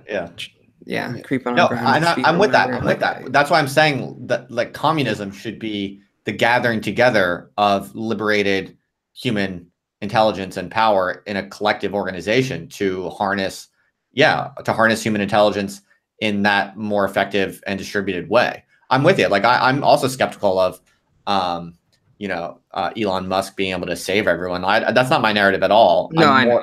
But I'm interested. You're asking why we're not just like collapse communist disaster, like proper commune communists. Well, yeah. Well, I mean, like, harkening back to the subcultural critique, what do you think this intentional community is going to be like? Right. Well, my argument is that we have so much data now about how intentional communities go wrong, and our understanding of human behavior and human psychology has never been more sophisticated than it is now. My theory is that the actual composition of leftist milieus tends to be, unfortunately, a whole lot of people who don't actually want to optimize themselves along the lines of collective liberation. But if you actually if you actually got a bunch of people who were really game and honestly game to use all of the available knowledge about how to rewire human beings and their collective relationships in a way geared towards maximum flourishing and efficiency and productiveness and coherence and just sort of community satisfaction. Like, you can engineer optimal human life, I believe, now better than ever.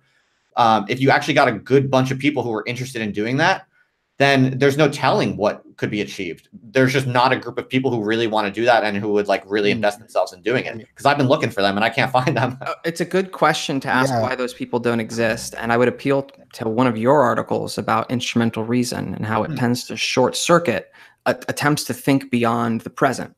Exactly. Right? And so to be a hyper optimization problem type of person, like, you're going to have to, like, not maybe think about communism for the most part, really. Like, these things appear pretty mutually exclusive in my world. And it's not because I want them to be. I want all the people doing optimization problems to use them for communism. But, you know, if you go to the Bay Area, okay, you do have a lot of motivated people at peak instrumental reason trying to use everything available to do the best thing possible. And what do you get? Effective altruism. Literally effective altruism. Like, yeah. So I think it's difficult to underestimate how powerful the selection mechanisms are in our utopian attempts. And the overall thrust of Marx is that we really, you know, need the mainstream of society to be involved in this. This is not going to be in a cool hipster patch. I'm with that. I'm with that 100%. I think, again, like the yeah. Bay Area problem, that's a self-selection problem. That's like a social science. That's a well-known social science problem. Like the people who want to do that sort of thing right now and who are currently materially resourced enough to be able to do that sort of thing right now tend to be a certain type of people. And when that's the only people in your commune, you're not going to get what we really want when we think of communism. But if you're able to organize a mass of people into a commune that every person in that group is selected according to a sort of optimal game plan, you know, rational planning, to use a word that was invoked before, to avoid those self-selection problems and get like a diverse, rationally selected group that's not going to go into the tendencies of like effective altruism, but also not go into the bad tendencies of traditional, you know, hippie communes, you know? So that's kind of one of my theses is like this idea of like personality communism. Like, I think you actually have to get the correct balance of a diversity of people in a functioning commune. But if you do, there's no telling what can be achieved. I think that still hasn't really been tried to its full opportunity, I think. So what version of the ranking system from Black Mirror will you use to determine who gets into the commune? Well, my model personally is potentially open to anyone. Like it's basically could be taken up by any group of people, but you have to have like certain institutions that are able to kind of manage and balance and redistribute like the tendencies within the group or whatever. So it's not like you have to have certain amounts of traits or you have to have an IQ at a certain range or something to be able to like enter the commune. No, not at all. It's actually, I think we can develop principles and institutions that would allow like anyone to do this, as long as it's not like too self-selected by like a lopsided set of personality traits, which is what you tend to see in contemporary like capitalism. But that's just my idea, one of my ideas. Do you want to maybe tell us a little bit more about the actual article? Because I realize now that I did kind of promote this or advertise this a little bit, as we would be talking about the article that you folks wrote recently.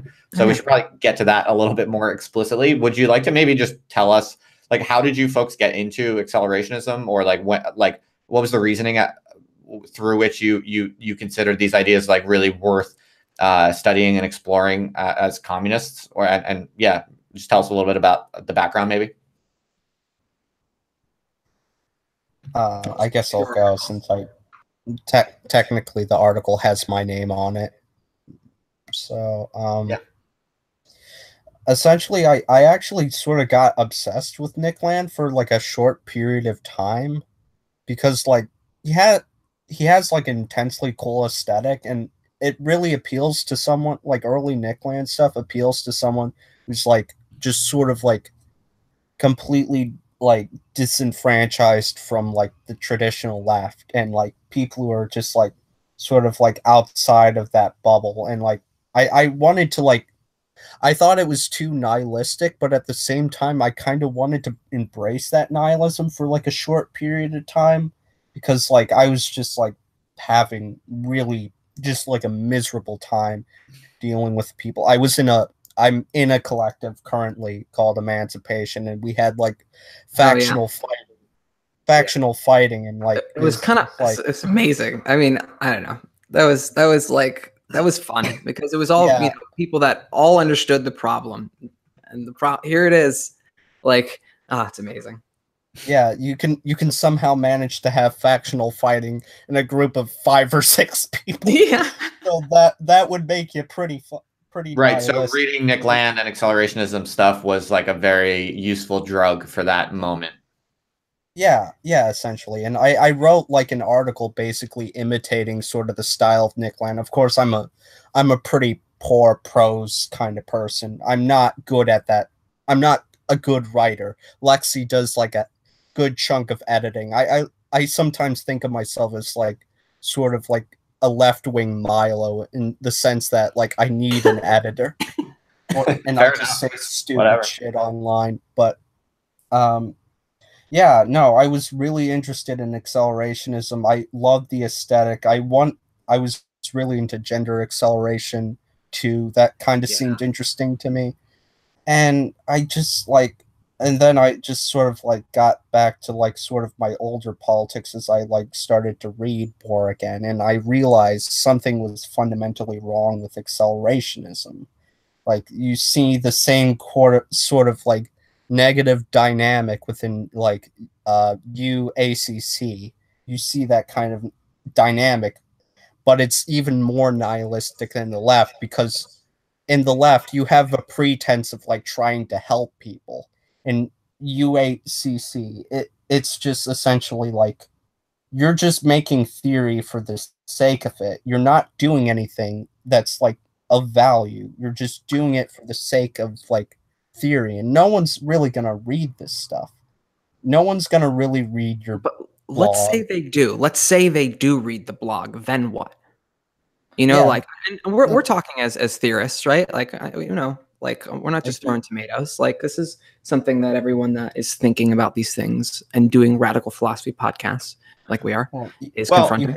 I mean, I wouldn't pretend to speak for all of the UAC crowd, which is obviously decentralized and many people, but I am at least adjacent to that crowd. I talk with a lot of those people quite often, and I'm quite sympathetic to that viewpoint, I think, in a lot of ways. And I think one response to what you're saying is that it's, even if human agency is increasingly foreclosed to the point of being totally negligible, it still can be worthwhile to explore ideas, to express yourself, to experiment aesthetically.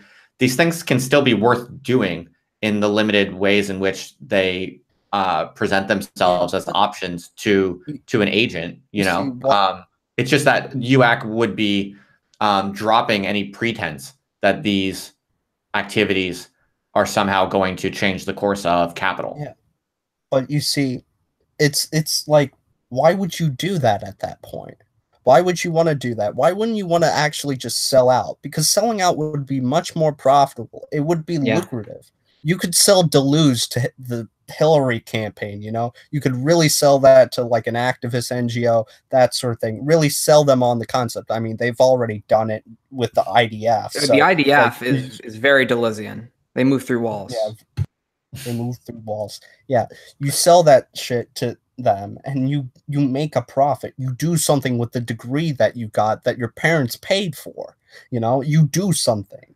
It's not just that's sort of like, that's precisely capital foreclosing human agency. All of this is basically already determined by a superintelligent system that operates over and above all of us. That's precisely the point, I think. Let's talk about collective intelligences. Is that, do we want to pivot there? Is that too much of a pivot? Yeah, no, go for it. Rosa, what do you think? Sure. It's fine. Go for it. So I come from in my country. Yeah, this is some like theoretical tendency I got in like 5 years ago or something. So yeah, it's totally part of my identity. Anyway, I'm invested in the analytical Marxist literature. I think know a bit about it. Yeah, I think that shit is great. I hate a lot of the conclusions they come to. I hate some of the approaches that they're taking, but the underlying concept is so correct, and some of it is just phenomenal. Some of the best like intellectual work that eventually could be useful maybe someday. I agree. It's very under respected and underread and underappreciated. I'm with you. Yeah.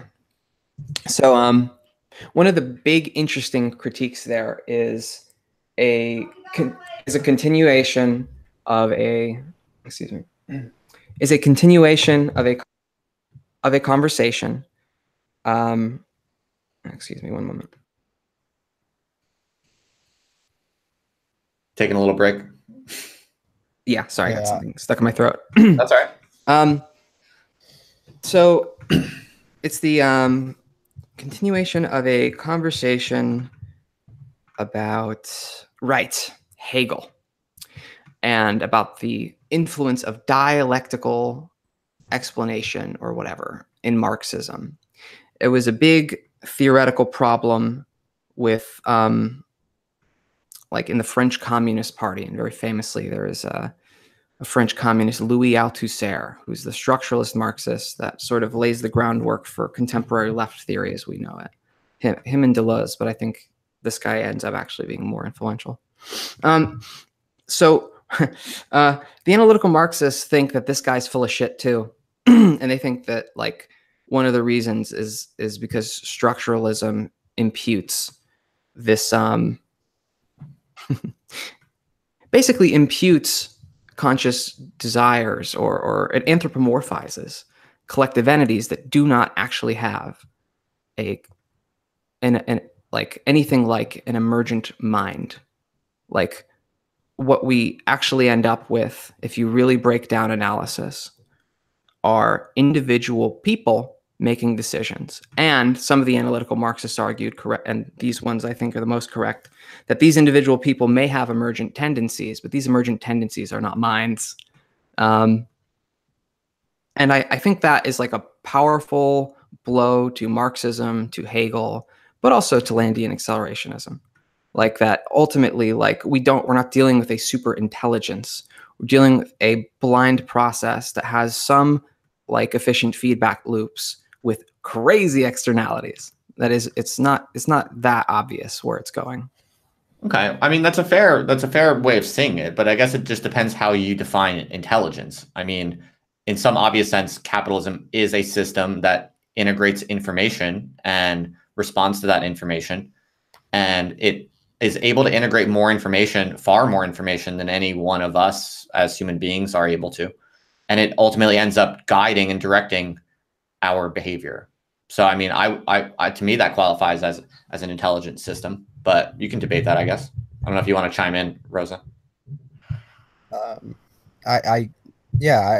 I would push back against anthropomorphizing like capital itself. Like going back to like Schumpeter, like he essentially argues that capitalism is just a set of behaviors. He predicts like capitalism will ultimately fall, but he just like he prefaces that with like sort of by saying, you know, fundamentally what we're still dealing with is humans, and what we're describing is essentially behavior.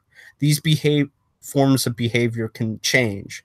So as much as I get like this is just like profit brain, and like everyone else kind of, you know, you really dig down and you dig into your data and you think you see clearly into the future.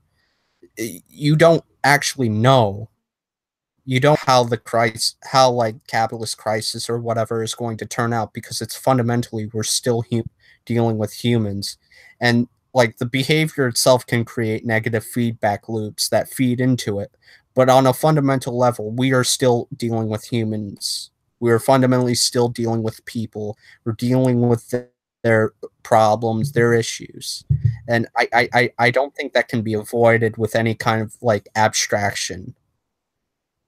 Okay. Well, I'm happy to let you folks have the last word on that. I want to definitely make sure that we get to an interesting talking point, which is that there were some people on Twitter. I don't know if you caught wind of this today, but there were people on Twitter today that were, I think, somewhat infuriated with your essay. And I made some gesture to. Yay. I kind of promised that I would bring it up in some way. I wonder if you'd be happy to engage with some of the, you know, the harder critiques, I guess, or the somewhat more emotional. Tweet beef. Well, yeah, I mean, you obviously don't have to respond to all of them or whatever. I honestly do have some regrets about the article in terms of the way I framed it, and it was pretty harsh. Like I think I should. I mean, to my defense, I just, you know, it's hard to say, you know, you're wasting your fucking life in like a very nice tone, like essentially. I don't think I could say that in a nice way. Okay, that's interesting. That's interesting. I mean, that's commendable. That's commendable of you to be honest and walk it back a little bit. Yeah, so but like if I could go back, I would like try to frame it in a less harsher tone. I have that problem when I'm dealing with people, and it's just like an online brain thing. Like you immediately just want to dunk on the person immediately. Like just no matter what they're saying, no matter if it's only like a slight disagreement in like, you know, hindsight, you just want to dunk on them. You just want to make them look like a dipshit. And you can even find this in like Marx, you know, like, oh man. Oh yeah. No, Marx. like course, literally yeah. calling everyone you disagree with a saint, and it's just comparing them to religious figures in order to highlight how stupid and how they're wasting their time with what is essentially angels dancing on a pin. You know, you just want to automatically do that, and it's like this sort of like Marxist tendency towards like needlessly ruthless critique is Yeah, like yeah. only made worse by the internet.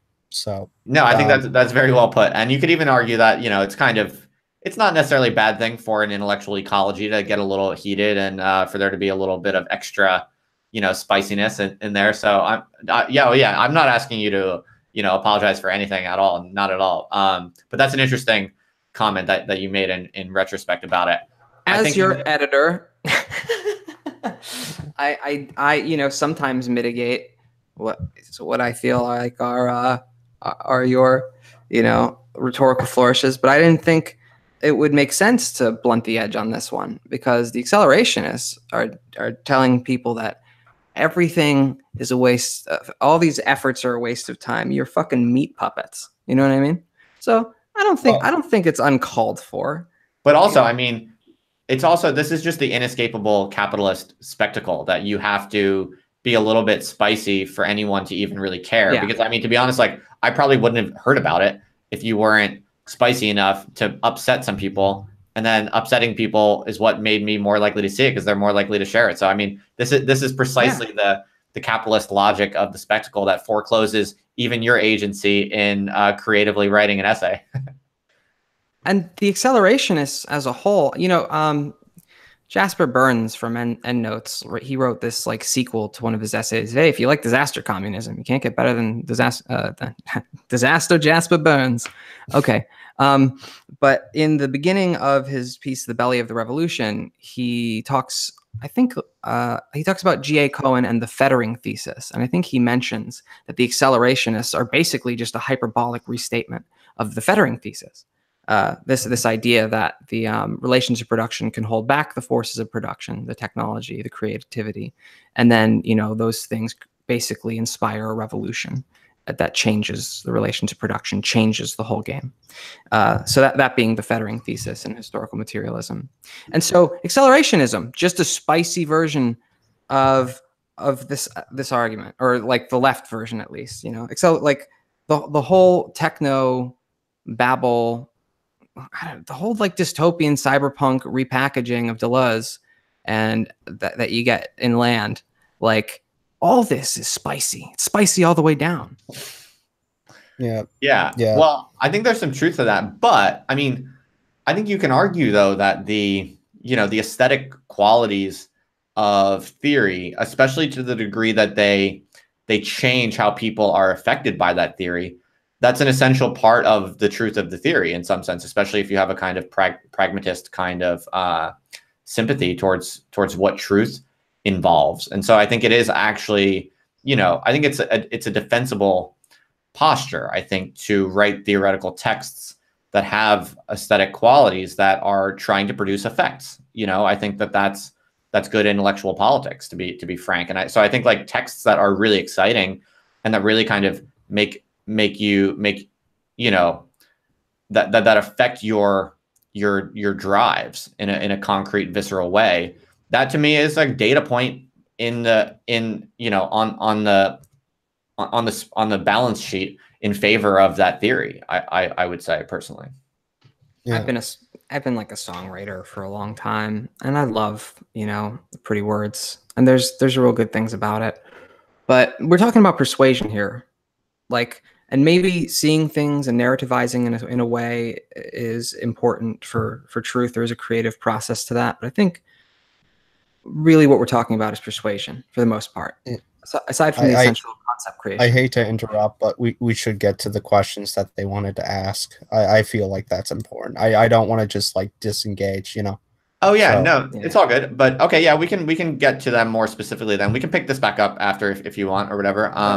But yeah, no, I think just the specific concerns that people had that people were kind of pissed off about is that, you wrote a lot of things that were kind of impugning the character of UAC people. And so stuff like, for instance, when you said that, the comments about, like graduate degrees paid by their parents, for instance? Like you refer to someone as having like a media studies degree paid for by the parents or something, and someone wanted to know like who exactly are you talking about, or are you just pulling that out of your ass to be like rhetorical?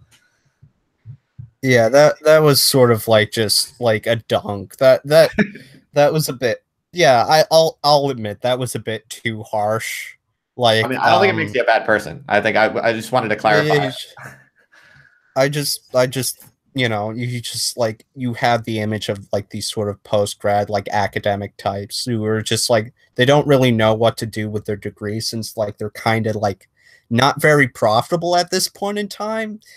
And you gotta they just sort of like, okay, what am I gonna do? I'm gonna make a blog and I'm gonna get an aesthetic for Twitter and maybe I'll get some people to follow me on Twitter and that will make my degree worth it, even though I'm in like mountains of debt. And like is sort of like NX, like I can't remember her name. She had like a beef with me a lot. Nick's Land. She had like a beef with me. I tried to squash it.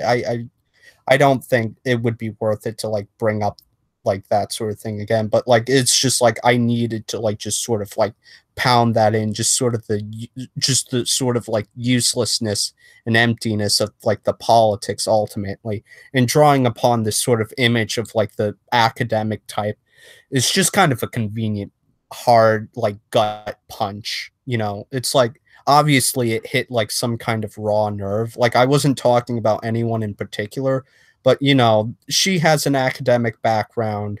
A lot of these people have academic backgrounds, and that was just the hard like gut punch that you go for when you're doing a polemic. It's like not the best way to engage with people. In hindsight, I wouldn't have done that. Hindsight, but I just wanted to emphasize the sort of like uselessness of anti-praxis. The like its fundamental character is that of like just sort of sitting there and just like enjoying things as they are, as they rot. Essentially, that's the fundamental element of anti-praxis, and that is just such an insulting thing to me. We're literally dying in a pressure cooker, and your response to it is to just simply accept fate. Like, that's so utterly cowardly that I just can't take it seriously. It disgusts me on a fundamental level. Well, like, yeah, I suppose the thing that bothers me about some of this is that, right, the critique of academia, this is a class issue, right? This is class struggle. I'm sorry, like I'm not saying that I'm not from this, you know, the same background, basically. But I mean, let's think about this. A lot of middle class academics, petty bourgeois academics, however you want to put it, have a serious like class guilt complex about the fact that they find the world at least too unscrutable to change, or at least that's how they're going to see it, because they think I'm an individual. I have to, you know, there's no real collective options available. So if I really care about this, I'm going to pin it all on myself. Holy shit, I didn't change the whole world. I have a guilt complex now. Like, I have to find some way to make myself feel better about this. And so you find people doing a therapeutic enunciation of, and you know, they're all just going to die. I'm insulated from this. I'm absolutely immune. But I have to just accept that they're all just going to die, you know? Like, and there's a talking cure of a lot of different intellectuals that are trying to work out this collective class guilt and purge it in this kind of like sanctifying way. Like, you know, people praying to the animal before the slaughter. So you two are basically kind of offended by the lack of concern for human suffering? Like, I descriptively agree with a lot of what the accelerationists are saying about the unstoppability of some inhuman processes. But have you no decency? Like, I mean, it's well, so I mean that's like, productive. That's interesting to reveal, though, because then that opens on to a more interesting question and debate about, I mean, you know, oh, sorry, do you want to go on? Yeah, no, when I was in like when I brought up the point earlier, like just before I wrote the article, just like in a tweet sort of rant, like highlighting how we aren't we're not heading towards a cyberpunk dystopia even. We're just heading towards like a shitty dystopia, you know, like the one where you get like homeless people living in cars and crap like that, and like mass migration of people from like the third world into the core because of like climate change and things like that. The situation that no one would actually want. You know, it's just like, and their only response was like, oh, you don't really get it. You don't really get it. And oh, you care about homeless people? Whoa, fucking leftists, am I right? And I'm like, I care about my own safety. I care about like humanity as a whole, not like dying in a horrible just catastrophe. I care about like not seeing my standards of living drop out of nowhere because of like climate change and capitalist crisis. This is not just, oh, I care so much about homeless people. It's like this petty bourgeois charity morality sort of thing. No, it's I'm gonna get fucked over by climate change. You're gonna get fucked over by climate change. The only people who aren't going to get fucked over by climate change and capitalist crisis are fucking people who can afford to escape. And we can't afford to escape. So I'm going to do everything in my power to stop it. And even if it's like all impotent in the end, I can at least die with the satisfaction of knowing that I tried. I think that's very well articulated perspective on why it is often worth trying to, you know, carve out space for yourself, no matter what the odds. So, and I think that makes I think that's fine. I don't think anyone in the UX circles would tell you not to do that or would shit on you for wanting to do that.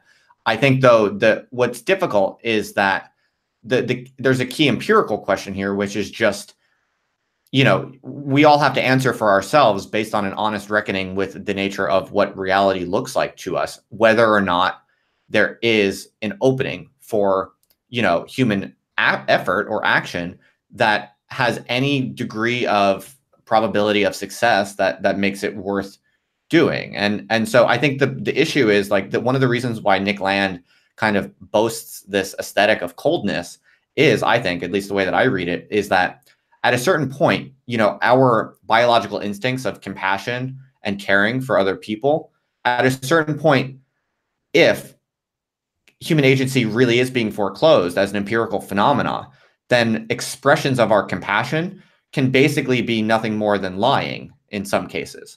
And at that point, expressions of compassion that are inconsistent with the nature of empirical reality at the present moment can actually be really, really nasty forms of cruelty and misdirection and deceit and all kinds of like additional social and political problems and suffering get caused by expressions of compassion that are inconsistent with like a true model of reality. I'm not saying I totally agree with that, but I think that's the idea. I get what you're saying. No, it's like sort of passion plays that are thrown out in leftist circles and like anti-abortionist circles. I know you're a part of that circle. I'm sorry, but this is just, I had to throw it out there. You know about the science with the fetuses and things like that.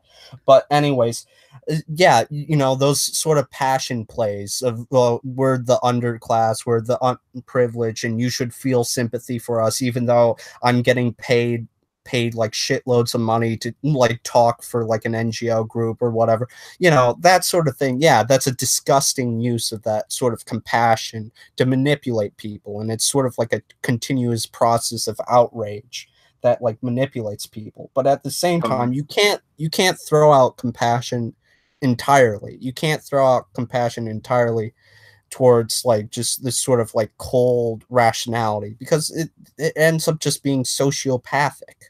It just ends up being sociopathic, and it's not tainted by, you know, your compassion for other people. It's tainted by your own like twisted desires and own mental limitations at that point. It's biased in like another way that's equally as harmful as, say, like being overly compassionate about like the poor or whatever. Yeah, it doesn't really escape from the fundamental problem. Like, you might say that these two things form like a self-reinforcing whole, like as these two like kind of false options that both reflect a kind of bad faith living.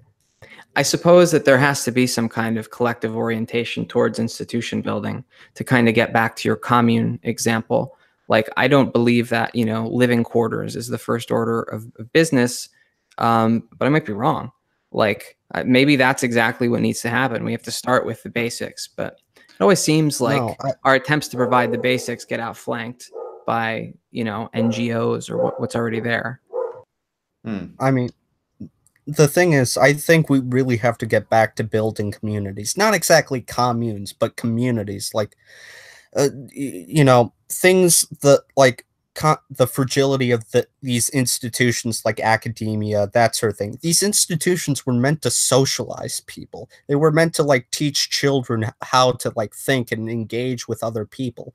And, like, if you leave them not to be engaged with, to just, like, sort of, like, float online and just find the worst places to go, and to have, like, their antisocial tendencies that they automatically have as, like, children, to just sort of be fed into and continually, like, just fed into, instead of, like, you know, like, just, like, put down, is just like they're gonna lead to, like, antisocial personalities just becoming more and more common. And I think you see that in, like, the growth of, like, mental illness.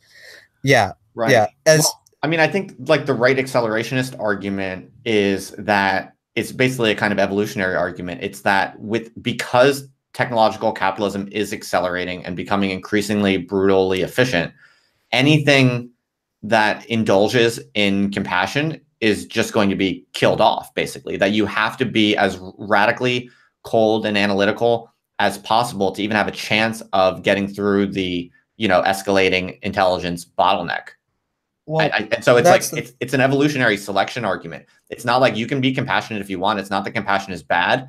It's more that we as a species are increasingly unable to afford, you know, luxuries such as compassion.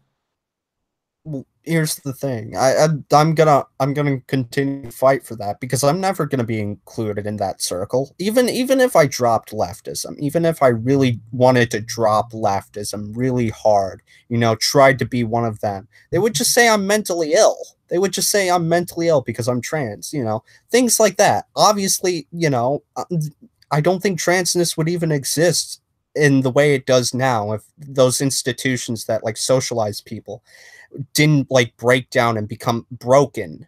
I don't think, like, transness, because, like, fundamentally the way gender is socialized is through those institutions. It's through the school, the family, the things that, like, Christopher Latch described breaking down in the 80s. It's just those institutions socialize people. But it's like, I don't think I would even really exist as a trans person, and, like, this boom of trans people would exist without those breakdown of institutions. But, like, in our culture, they would see me as something as fundamentally irrational. I couldn't be a part of their cold rationality. And I think their cold rationality is more motivated by a kind of sociopathy and underlying tendencies towards, you know, favoring, like, whiteness, or, like, sort of a high IQ sort of mentality, I guess. Yeah, as much as I have skepticism about, like, IQ and things like that. I think, like, the Dark Enlightenment is pretty interesting. I know you tend to avoid touching upon issues of race on your show. Like, you know, when you had that Pine Tree Twitter guy, you tried to, like, calm him down, you know, not have him go on his, like, FBI crime statistics rant, racial rant. Which well, is, I mean, like, I'm just like, I'm actually really not a racist, so I'm just not interested in that vector. But I'm not afraid. Like, if you want to talk about it, I don't care, whatever. Yeah, no, I think the racism of Nick Land and the Dark Enlightenment is probably one of the most interesting and insightful parts. Like, the accelerationism stuff is not as insightful as, like, the sort of political philosophy that he's playing into and the implications of said political philosophy. Because what he's doing is connecting the Dark Enlightenment, as described by Moldbug, back to what it was always fundamentally a part of, a libertarian tradition, American libertarian tradition, and the failure of this American libertarian tradition to secure, like, the sort of property-based relations that are fundamentally in favor of white people, white specific property-owning males. And, like, he sees it as a crisis that was created by the continuing, like, process of, like, the cathedral growing because of American democracy expanding. Like, this sort of, the hordes are coming in to take our land. and like he relates it even back to the Civil War specifically. Like the Civil War is a turning point in the mindset of Nick Land, the Dark Enlightenment Nick Land, as it represents the major struggle between the forces of the cathedral represented by the North and the struggle of like the American libertarian tradition in the South that wanted to prevent this cathedral progressivism from destroying their classical liberal ideals and their fundamentally a white tradition. There's just this sort of white order. But yeah, like it's something that's fundamental to Nick Land's work that people generally don't want to talk about. And when they do it in like sort of a superficial fashion. Like simply to denounce his racism is like not enough. You have to actually really explore it. Like you can't just sort of avoid it by like only focusing on his earlier work or just like completely or as like just completely ignoring it by saying, oh, he also values Asians, you know, that sort of thing. It's just like you have to understand it because it's sort of weird how he fundamentally understands the American pathology so well, the American settler pathology so fundamentally well. Like it's just like settler culture is fundamentally about property ownership. It's something that like came out of like sort of like the white masses moving across the West and like establishing themselves as like sort of property owners. And this like sort of tradition of property ownership in the United States has fundamentally been something that's been tied in with race. Like you see it in suburban flight and home ownership. Like it was mainly a thing of white people trying to avoid black people in the cities. It was a fundamentally racial move that established a white working class aristocracy, white labor aristocracy in the United States. This sort of like racial politics is something that's fundamental to not only America, to Nick Land's work, but to America itself.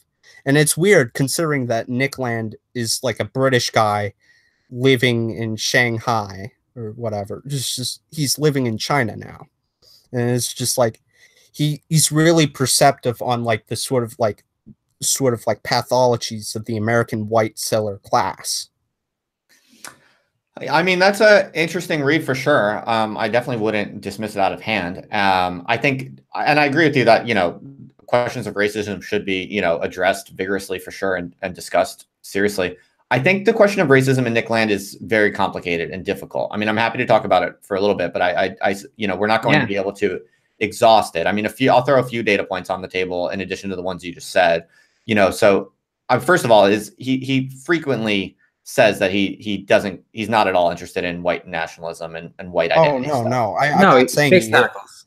What's that? I'm not saying face tentacles. Like he talks, he fundamentally talks about hyper racism, a racism that overcomes racism itself, and like he basically says at the end of the Dark Enlightenment that all of this stuff that he basically went through, you know, describing the downfall of the American libertarian sort of classical liberal dream in the just being crushed by the cathedral. He basically says that's all irrelevant because biotechnology is going to destroy the cathedral and destroy like democracy and like fundamentally destroy the political spectrum itself even.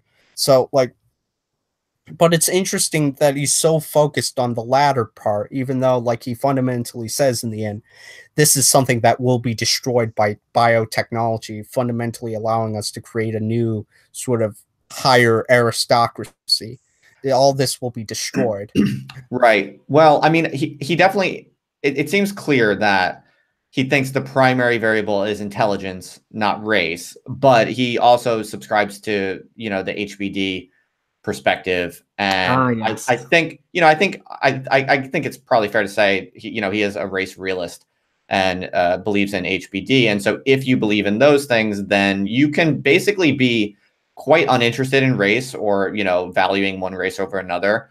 But if you believe that there are differences in average intelligence, then if you think the primary variable in modernity is intelligence escalation, then it would make sense that you would think there would be different dynamics among different races, I guess. And that's as he says in the essay, white people have a reasonable fear of black people. That's his like fundamental line on American race issues. is like white people have a fundamental fear of like black people. They have a good reason to be. They're violent, they're evil, they're genuinely disgusting, lower intelligent people. Does he say that? I don't think he says that. He doesn't say it in those terms, but he says there's a rational fear. There's a definite rational fear, and the way he talks about Trayvon Martin, it's definitely clear there's something going on there. There's something going on there. Yeah, he spends like a good chunk of it talking about Trayvon Martin, and like the cathedral repressing these fears will create a new Nazism. Will create, you know, as is the term bio-Leninism something that he uses to describe it? Maybe. Yeah, that's a popular term in NRA. I want bio-Leninism. Let's fucking do it. Yeah.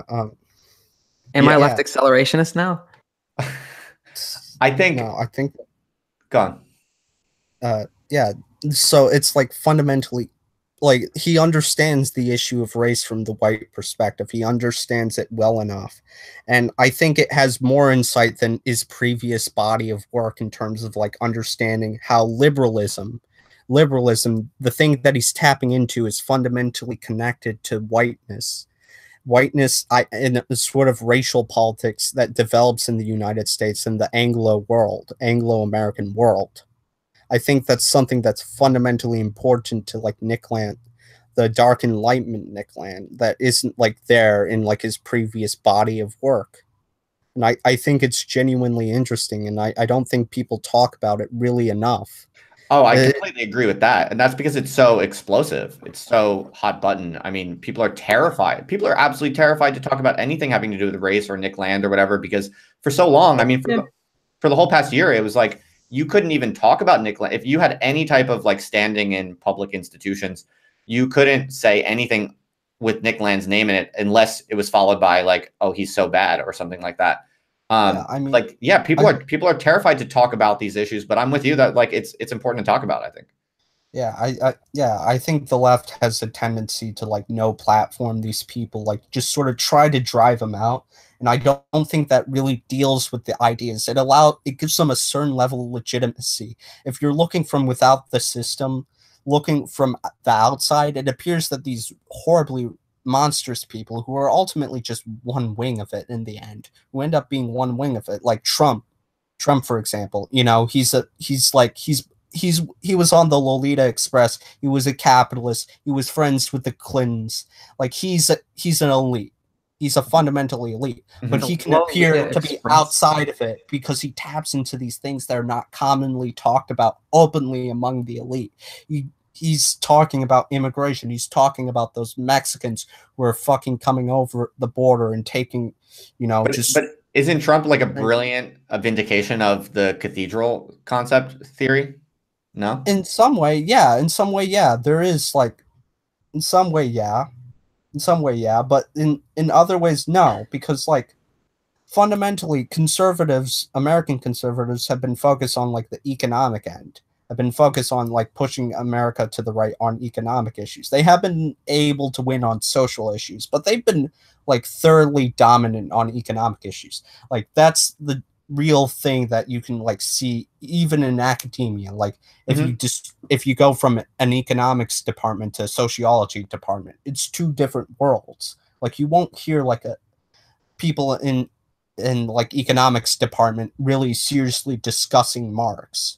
But in sociology, it's more common. And this is because like in economics and like ultimately like policy making, because honestly, when we go for like think tanks like the Heritage Foundation, who are they going to pick out? Like the economists who are like already right-leaning neoclassical economists, or the weird left-wingers who in like sociology? They're going to cut their budget and they're going to fucking take their money away. Don't want them to do things.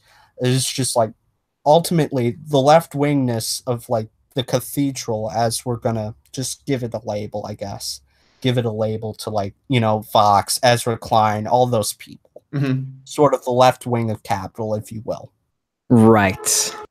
It's like they have like sort of a large media presence that gives like people like Trump an illusion of like breaking away from the elite, and the people on the outside that want to fucking stick it to the elite, want to say, hey, you people are assholes, you're ruining my life, my job's been taken away, all those things, or whatever. Or if it's like just cultural stuff, which it was for most Trump voters, it's just like, we want to stick it to these elites. Trump and like all these sort of like racialist politics seems like a real alternative. It doesn't seem just like elite politics, like resurfacing, like an older elite politics resurfacing. It seems like a genuine revolutionary force, a bio-Leninist force that's like assaulting the cathedral. So yeah, no, I believe like pushing down these issues and not actually debating them, not really taking them to hand, is something that like is a problem with like left wingers in general. We should be openly discussing. That's why I wanted to come on your show, actually, Justin. That's awesome. And that's why I wanted to talk with you folks, because, you know, I mean, like about a year ago is when I first started just reading NRX. I started reading Nick Land and Moldbug, and I was just very fascinated. It was like you were describing before. I just found it was so kind of exotic to me and strange. And obviously this is high IQ stuff. It's like, whether you like it or not, it's obviously, you know, impressive. To be fair, yeah. It's obviously impressive in its scope and its intellectual, you know, seriousness at the very least, whether you like it or not. And I just thought it was fascinating and kind of really intriguing to read. And I kind of was talking about it with people and saying that. And I was just so stunned by how much trouble that simply got me in. Nothing more than that really got me in a lot of trouble pretty quickly. And there was just no one on the left, and especially in like the activist, like serious left, like you folks, who were like really interested in reading this stuff, taking it seriously, writing about it, reading about it, whatever, talking about it.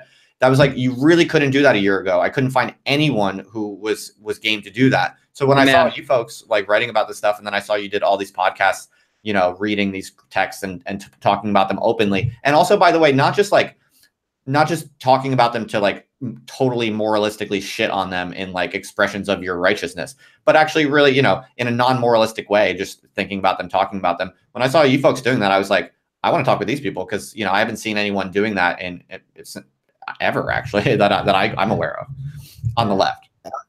Yeah, and I honestly think the tendency to like just shut down free speech is like kind of, it's like a problem on the left. I will admit that it's a problem on the left, but like when you're dealing with the right also in the United States, it's definitely still a problem, especially with Israel.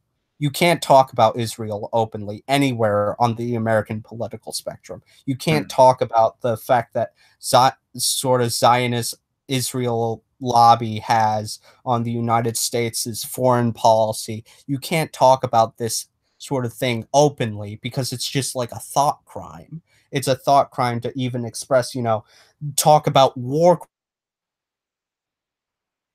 Oh, you dropped out, I think, for a second. Man, the Nazis in the chat must be like, you know, preach. Yeah, but all right. So I'm part of the Jewish conspiracy, and I'll weigh in. Yeah, I mean, there's some truth to that, right? Like, it's if you're a Jew, like, it's hard to find positive expression of Jewishness that isn't like, we've replaced God with the nation. I want to double back a little bit on your stuff about the cathedral. And if we're going to talk about the reality of the cathedral, I think the most honest way to talk about it, as Rosa was getting to, is there's this old left communist chestnut, people that were too communist for Leninism. This idea of the left wing of capital, that capital has an emergent left and right wing of its political life, and that these two things are two sides of a coin. This is, I mean, I think most people think that most Marxists think like this. Many do not think like this. And so I think when you're dealing with the cathedral, you're dealing with some of the most sophisticated capitalist human elimination technology possible. Like, it's like Nietzsche, you know, wanted to embrace. He was trying to embrace social Darwinism, but he couldn't get there. There's something about it. He lost his mind. I feel like that's why. Like, he wanted to just seize the beauty of life, but there's something about it he couldn't. He couldn't quite get there with, and I think I've lost my train of thought. No, that's okay. There was another question that I wanted to get to, which people are kind of asking. This was kind of going back to the. Oh, whoa! Holy shit! Those are cool sound effects. I hope that wasn't. That sounded like a bird knocked over a jar of sand that was pouring into your keyboard. I hope that's not what it was. No. It was a bird knocking over a bong into my keyboard. No, I'm kidding. Yeah, Nice. I'm cooking for my dog. Oh, cool. Wait, did you just say cooking for your dog? Oh yeah. You cook for your dog? That's one lucky ass dog. It's just a fried egg with the food. You know what I mean? It's good protein. Fried eggs for dogs, really? Yeah. You learn something new every day. Anyway, going back to the people on the internet that were mad at you, that UX people who were very upset with you. One of the questions that people are kind of asking me to ask again is, or not ask again, but to get to is, people are curious, like how much of accelerationism stuff you've actually read. Was it just the ones you cited, or have you read other accelerationist, specifically around like the UAC debates? Yeah, I've talked to Edmundberger or whatever. I can't remember his name. Yeah, Edmundberger. Yeah. Yeah, I've talked to him before, and like I've like read through some of his C4SS stuff that he had up, and I tried to read through Thirst for Annihilation. I thought the first chapter of it was pretty interesting, but like I sort of got bored like after like the first chapter. Like it was a really solid chapter, honestly, but afterwards I kind of got bored. And I've tried to read as much as I can. Like I know like everyone. Yeah. I'm not testing. All not these testing people just people are curious. I mean, all these people, like generally in these academic circles, are usually whenever you have any kind of criticism of the work, they'll respond with, "Oh, yeah, you just didn't read the work. You're not reading it correctly." And it's like, "Oh, okay, how am I supposed to read it?" You know, it's just like, okay, guide me. And like I actually tried to, like, it's a common thing thrown out, and like criticism, it's like, "Oh, you didn't read this properly. You're misinterpreting the work." And sometimes it's genuinely true. There's like some genuine misinterpretations out there, because you don't know how many horrible interpretations of Marx there are. But like, you have to understand, like at some level, you can have like a creative interpretation, whatever, or you can have an interpretation that's right. And if I misrepresented you, ACC, I apologize. You know, if I apologize, you know, I don't mean to be cruel and vindictive, and I should have been nicer just to like start an actual dialogue more or less than just making people mad. Direct your complaints to me. Yeah. No, this isn't about. I don't think you folks have to like apologize or anything. But it's nice of you that you are just being transparent and being more conciliatory now. It's nice. I tried to read like Nick Land's early work. I tried to read that as much as possible. Like I found like the audiobooks that were put up by, I can't remember his name, but he used to be an NRX guy, and now he's just sort of like a theory guy, and he just like does these like Microsoft Sam YouTube readings, audiobooks of like just like sort of like accelerationist stuff, theory in general. Oh yeah, I did a live stream with him. I think you're talking about Friedrich von Uxen. I found his work incredibly helpful in terms of like that, because I wouldn't be able to get my hands on the literature itself, and you know, it's just like I'm kind of a slow reader. I will admit I'm a slow reader. Most people, they don't want to admit like, oh man, I have trouble reading, etc. But I have dyslexia. It's kind of slow reading. I can read through a book. I can do annotations. I can do all that. But if I just want to really finish a book, and finish it like for a deadline, because I do a podcast, I have to do it through like an audiobook. And you know, maybe that leads me to like mess up. And I'm open to like criticism like that. So yeah, if you guys tell me where I went wrong, then be my guest. But if you're just going to say, oh, you didn't read it right, and not give me the specifics of what I misread, then it's not really a genuine criticism. Yeah, no, I think people were just curious how much you actually read. And I certainly wasn't bringing it up as a gotcha to kind of like test your knowledge or anything like that. It's fine. It's fine. It's fine. You know, it's something that's important. Like, you know, reading a text properly is important to like engage with the people who are engaging with the text. And like when you're sort of like purposely misreading a text or whatever, it's good to be honest about what you're doing. And I think like early Nick Land, you know, this like people have argued that he was misreading Deleuze to a certain extent. Like I think Ray something B I remember. Yeah. I remember watching a lecture of his, and like he described the way in which like it's sort of like Nick Land took like is sort of like the concept of creative destruction from Schumpeter and read it into Deleuze and Guattari and Marx, and it's just like it's kind of true. It's fundamentally true. And as much as I haven't really read Deleuze and Guattari, it's just like I see like Deleuze stands on Twitter being like, "Oh, Nick Land purposely misread sort of like their work, misread their work to make sure like the death drive was something that was fundamental and deterritorialization, like two things that Deleuze and Guattari argued that would lead to fascism ultimately if they were like fetishized."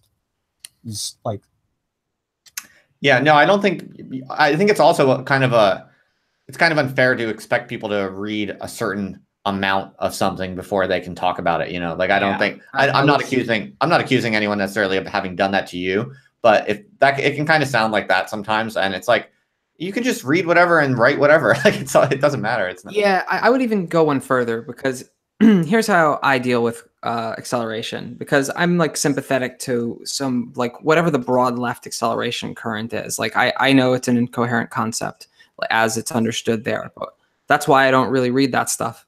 Like and what I do read are a lot of the best of like contemporary Marxists, a lot of them that tend to completely reject the Fettering thesis and have essentially embraced something like a crypto primitivism. I think communization has this like strand in it, and it's a stretch to say that everyone there shares that point of view. But I think disaster communism is sort of the right overall read of how they view communism to birth. And like the Endnotes Collective in general, you get that with their counter logistic stuff. And you know what? Like I think you'd be better off reading those critically as an acceleration, as left accelerationist, I suppose, right? I think you'd be better off engaging with that stuff critically than a lot of the dances of the accelerationist bloggers. And I don't want to be too dismissive, because dancing is cool. And we were talking about aesthetics like having a value. I don't want to completely dismiss that. But it is a question of what is it you say you do here? What are we doing?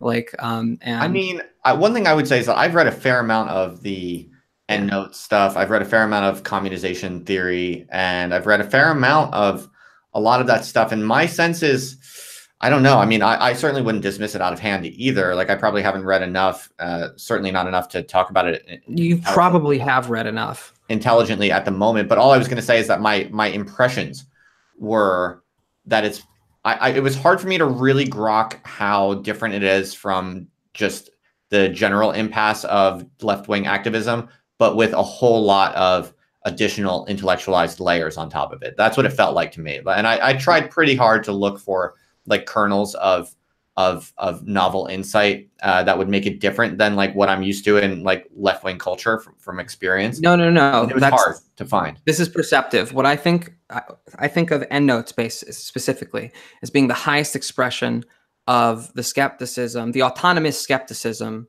of a political, like, and specifically the sort of new left skepticism of the like a workerist, like, you know, Marxist, a political solution of uniting the proletariat.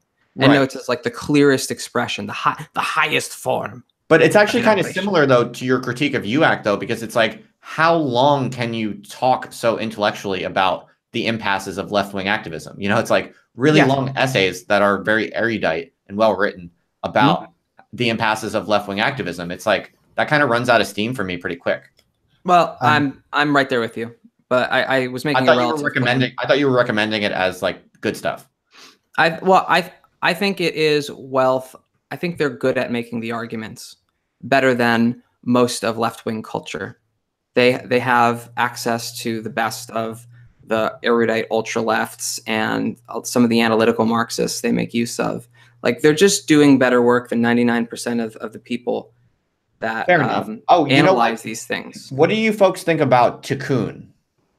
I don't know. I'm actually a fan of them. I would say, like, of all kind of left-wing theory that I've read, and I've read a lot in the past like 5 years or so, that's been the stuff that I've liked the most, and that has actually stuck with me through my kind of shift away from activism. Okay, that's very interesting, because when it comes down to it, I don't even really like communization. I like endnotes, right? And I like Jehu. You know what I mean? Like, I was going to ask you about Jehu, or as Nick Land says, Yehu. Yehu. Oh, awesome. I mean, like, look, he's a crank. Don't get me wrong. And I think, Who? Jehu? Yeah. I mean, but even if you respect his work, Nick Land thinks he's the smartest Marxist in the world. Yeah, I know. But like, they kind of have a bromance at this point. Well, I'm still saying that, what was I even saying about that motherfucker? The point being, even if you respect him, he's definitely a crank, right? Like, and I think those are fighting words. I'm gonna have to get Jehu on here. Seriously, no. Like, I would. Oh my god, crank can be a good thing. Crank can be a legitimately good thing, because like breaking away from academic standards is something that's fundamentally necessary for the Marxist project. And absolutely, I like his provocations. Yeah, moving away from like specialization and all the norms of academia is something that's fundamental for the Marxist project. And like being a crank, it can be both a good thing and a bad thing. And in the case of Jehu, it's a little bit of both. He's interesting as a provocateur, but ultimately, I think his Marxism is kind of shallow. I think it's like a well put version of what Stalin put forward, and historical and dialectical materialism, essentially. It's a raw science of developing productive forces. That's the whole point of his accelerationism. It's to develop those productive forces to the point where we reach communism.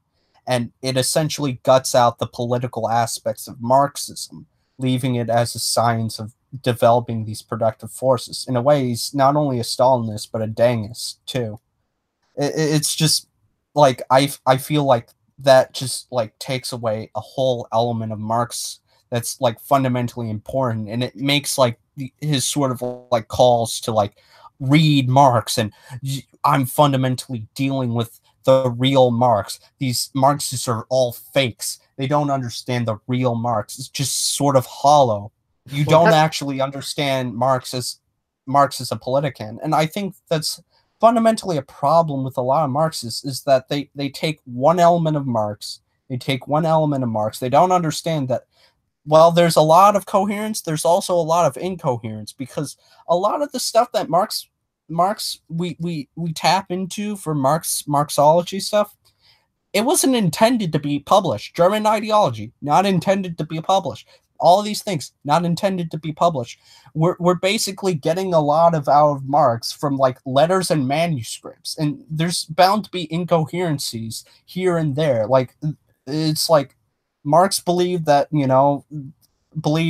okay, capitalism, in order for like communism to be possible, it needs to be like have happen in developed capitalist nations. But at the same time, when he responded to like criticism that was leveled at him by like, Russian populists, he responded by saying, well, not necessarily. There could be like a populist there could be like a peasant revolution that like sparks revolutions across Europe. There could be something like that. And, it's just like, there's just little things like that just don't seem to gel well together. And like something that's fundamental to like actually making historical materialism a legit science, a good research program, is figuring out how to like maneuver around those inconsistencies and like fix them. And it's just the way Jehu frames like the whole situation with Marxists is like just too disingenuous to like really even be valuable. Oh, I don't know. Like, look, I think he's doing a post-tone thing where he's doing like a post-Marxist, like trying to, you know, relook at Marx after the failures of Marxism. So I think there's some legitimacy in saying that he's not giving like, you know, Marx as he's writing. But in any case, I brought up this stuff, the endnotes and Jehu, as stuff that I think is good critical reading. I think this is interesting theory. If you're into accelerationism, this is what I'm trying to propose. The relative claim that this stuff is dealt with in a more interesting way, or in a more intelligible way, in terms of Marxist political economy, which is only slightly more intelligible than Deleuzian, you know, neo-metaphysics or whatever. Like, I don't know what to call it. Rhizome. It's not a metaphor. Okay. Yeah, I think this would be like, you can really grok, as the word goes, a lot of the same concepts from kind of reading these things antagonistically and asking, you know, is this really, you know, what do I think of this? Like, yeah, it's interesting. Like, social scientists sometimes do this thing that we call adversarial collaboration. So if you do research that says X, and then there's some other guy who does research that says like X is wrong, one way to try to solve that problem is those two people get together and try to design a study that makes both of them satisfied, and then conduct the study and see what happens. That's great. Yeah, no, it's a really good idea, and it's a good model. So it's like you're kind of making suggestions about what you think like accelerationists should read more or whatever. You know, I mean, like, you really believe in negation and that kind of stuff? What's that? I mean, if you believe in these radical like negative feedback loops and stuff. Yeah. Well, I'm just thinking, like, I wonder if UAC people or accelerationist people or whatever would want to put together, they should say, like, you know, here's what you folks should read more of. And then, you know, people could reconvene and maybe you would come upon some sort of convergence. I don't know. Yeah, that'd be fun. It's an idea. How are you folks feeling? I'm kind of running out of steam. We're now coming up on 2.5 hours. So I think we've covered a lot of ground. How are you feeling? Works for me. Is there anything? I'm like, I'm just like stuck in a hot room right now, which is my room. So and I need to go to the bathroom. So I'll be back. The podcaster's dilemma. So, okay, I think Rosa's taking a quick break. And maybe when Rosa gets back, maybe we'll look to wrapping it up. This is usually this is the part where my brain starts to stop functioning. Totally. You know, this would be a great time to pull out that new Chestnut by Nick Land. That new I'll try. I can try. It's going to be like secondhand audio through the speakers. Yeah. Did someone put it in the chat, or did you email it, or what? I emailed it to you. I can put it in the chat if you like. Email's good. I'll pull it up. I think the audience knew what it is, but I don't. So I've never. Let's see. What if this is like some computer virus and you're just going to totally pwn me on the live stream? Well, think about it. Wouldn't that be really like poetic? Because, you know, virus. Right. It'd be a glorious way to go out. All right, hang on. Here we go. It's not going to sound good, but I'll play it. My mic over.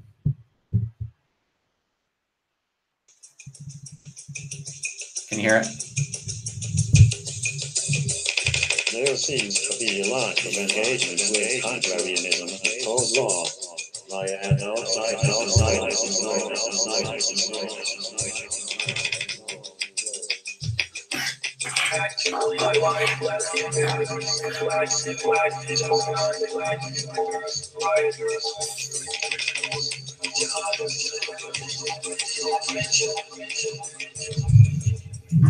Did you make that? Who made that? I mean, isn't it obvious? Nick Land. Oh, you think this is Nick Land? Nick Land just dropped this mixtape? Yeah, on SoundCloud. Oh, wow. So why is it in some obscure like Google Drive link? You know, because I write for Pitchfork. I don't know if you knew that. Oh shit. Okay. Is this like well known? Has this been around for a while or no? I'm no Sacha Baron Cohen, am I? I put this together out of the interview. The only thing I would impose is fragmentation, which I think is one of the coolest. Like, just I don't know. There's just a little bit. It's a famous little bit where the interviewer quotes a bit of Meltdown to him, And that's the part that I put in there with a dumb ending. Yeah. So that's the dialogue that you're hearing, is Nick being confronted with his own work and saying what I think is one of the most useful things that anybody can say. The communizers are making the case that communists need to abandon political program. Okay? And what Nick Land says about his youthful 90s, sort of death drive anarchism is that fundamentally that's incompatible with emancipatory ends and you need a program. That's what I love about that part. That's not totally reflected in the hot noon Nick Land piece that is getting the exclusive, that got the exclusive sample, but will be available in the chat. Well, yeah, he doesn't believe in like emancipation. He just believes in capital autonomy, and like the fundamental political program of the right is capital autonomy. So he's arguing for a political program, and he fundamentally realizes that, like, yeah, the sort of death drive anarchism of the 90s was just incoherent. It had no real basis in like fundamentally a political end that was needed. And which is kind of contradictory to the sort of stuff that he says about humanity. Like, how are you supposed to able to like further the process of like capital autonomy? I think it's a little more complicated than that. I think the quote that you bring up in the article is he's talking about kind of the larger mass of left-wing activists. I took him to mean, and because when I talked to him about this in my conversation with him, he was surprisingly positive about his earlier kind of more radical sounding feminist anarchist ideas. He did not disown them. He did not disavow them at all. Right. And there's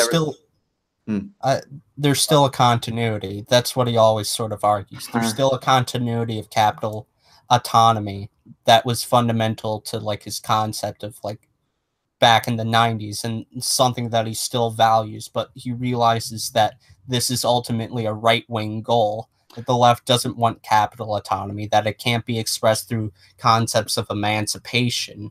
It can only be expressed through like sort of a cold rationality that leans towards the radical right. Well, this is accelerationist right. This is where I think it's more complicated than that. I mean, I see your reading for sure, but I don't think he has it fully completely worked out. I mean, he obviously made a kind of temperamental, massive stylistic, rhetorical change of strategy at a certain point, obviously. But the way that he was quite sympathetic to his earlier ideas, and a lot of the other things he also said in our conversation makes it seem to me that, what we think of as like radical leftists, when we think of emancipation and flourishing and communism, it's not that he's against those things. And I think he still has a significant part of his, kind of intellectual energy is still being driven by a kind of interest in some of those things, some of those reference, but he uses very different vocabulary to understand them now. And I think that's a substantive kind of updating of how he sees things, because I think more and more he realized that this is what I think is the case, is that capital autonomization and the exit and escape of intelligence from institutionalized control is precisely what minorities and oppressed people need to hitch themselves to if their liberation or emancipation is going to mean anything. So it's like he wasn't rejecting the stuff I was saying about emancipation. He was just saying that he thinks it's untenable in any vocabulary other than admitting that at the base of it is ultimately escape, freedom, intelligence, basically breaking out of its box. Like that is what liberation is. But he wasn't saying that shouldn't be pursued, or that's not, that people can't have that, or that he doesn't want some minority groups to have it. It sounds like he does. And I think that's what came through in the interview that I did with him. It's just, he's more seriously confronting than many of us. I think that the degree to which, because of capitalism so sort of like colonizing reality as we know it, our own liberation, whether we like it or not, as somehow become more or less inseparable from the freedom of capital.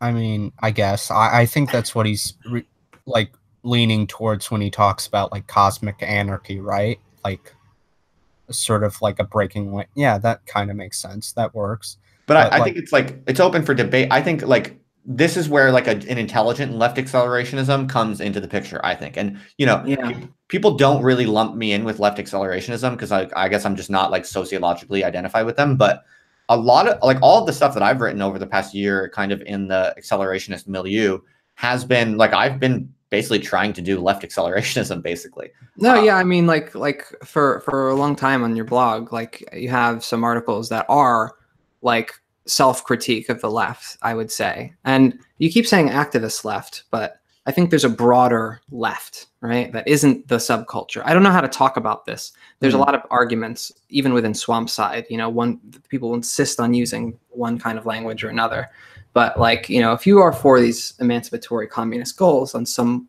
you are left in some way. Like maybe not a part of that exactly. Anyway.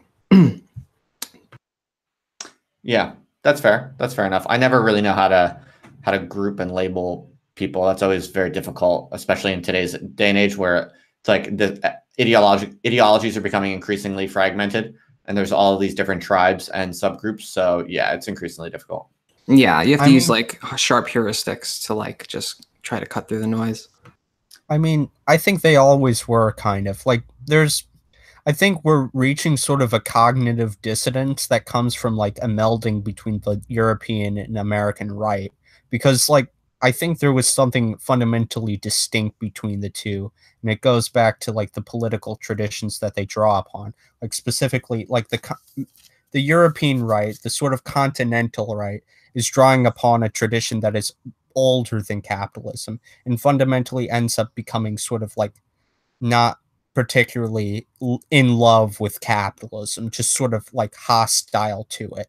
And it's just hostile to it to a certain extent. Like it can never be fully hostile to it because it still needs it fundamentally. But at the same time, they don't want that. Like you see it in like the sort of concept of living space that was like reached its height with Nazi Germany, you know, just a return to this agrarian utopia with industrial characteristics that's sort of like a return to like a pre-capitalist world, but not exactly fully there. And something like fascism is sort of like a compromise with the reactionary tradition in modern industrial capitalism. But with the United States, what Nick Land seems to understand is like the American right is fundamentally classical liberalism taken to its logical conclusions.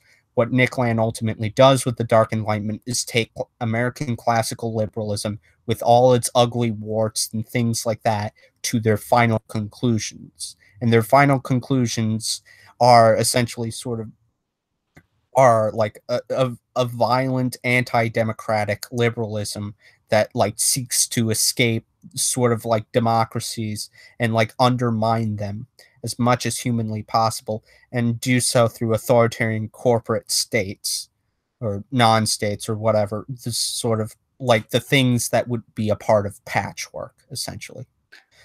And what you see is like a fundamental connection between this sort of conservative wing of the Enlightenment of classical liberal political philosophy connecting, slowly turning back into reaction, sort of turning back on the head of reaction as just sort of a rationality leading back to sort of violent irrationality, I guess. Well, I think that's as good a last word as any. Unless there was anything that you folks wanted to definitely get on the air that we haven't covered. If you want to, feel free. But otherwise, I would say I'm about out of steam for sure. Yeah, same. Hey, thanks for having us on. No, thank you both for joining me. Thank you for being so game. You know, like I said, I've been looking for, you know, serious leftists who are willing to read and think and talk about this stuff openly and fearlessly without moralism. And it's been really hard to find for a while. So I'm really glad to see what you folks are doing. And thanks for being game enough to come talk with someone you don't even know. Yeah. All right. Well, thanks, Justin. All right. Oh, one last thing I wanted to just comment. I thought looking back on this podcast, on this live stream podcast we just did, I'm struck by how much you folks actually come off as agreeing with a lot of accelerationism. Like, this is one of the things I think is interesting about these live streams is like you folks were talking about earlier. When you're writing a text, especially on the internet, there's always a kind of motive and natural tendency to, you know, be a bit bombastic and antagonistic. And so everyone was talking about your piece as like an accelerationism takedown attempt. And so it was really fascinating to have this conversation, because I think people who watch this or listen to this will be quite struck by how much of accelerationism you agree with. And I thought that was kind of an interesting and kind of satisfying like achievement of this talk. I think people will be kind of surprised by that, and it's interesting. All right. Yeah. Yeah. Yeah. Just wanted to share that. Thanks. No, that is kind of cool. Yeah, it's been cool. It's been fun. Yeah. All right. I'll be in touch with you folks. All right. Yeah. Cheers. All right. See you. All right. See you later.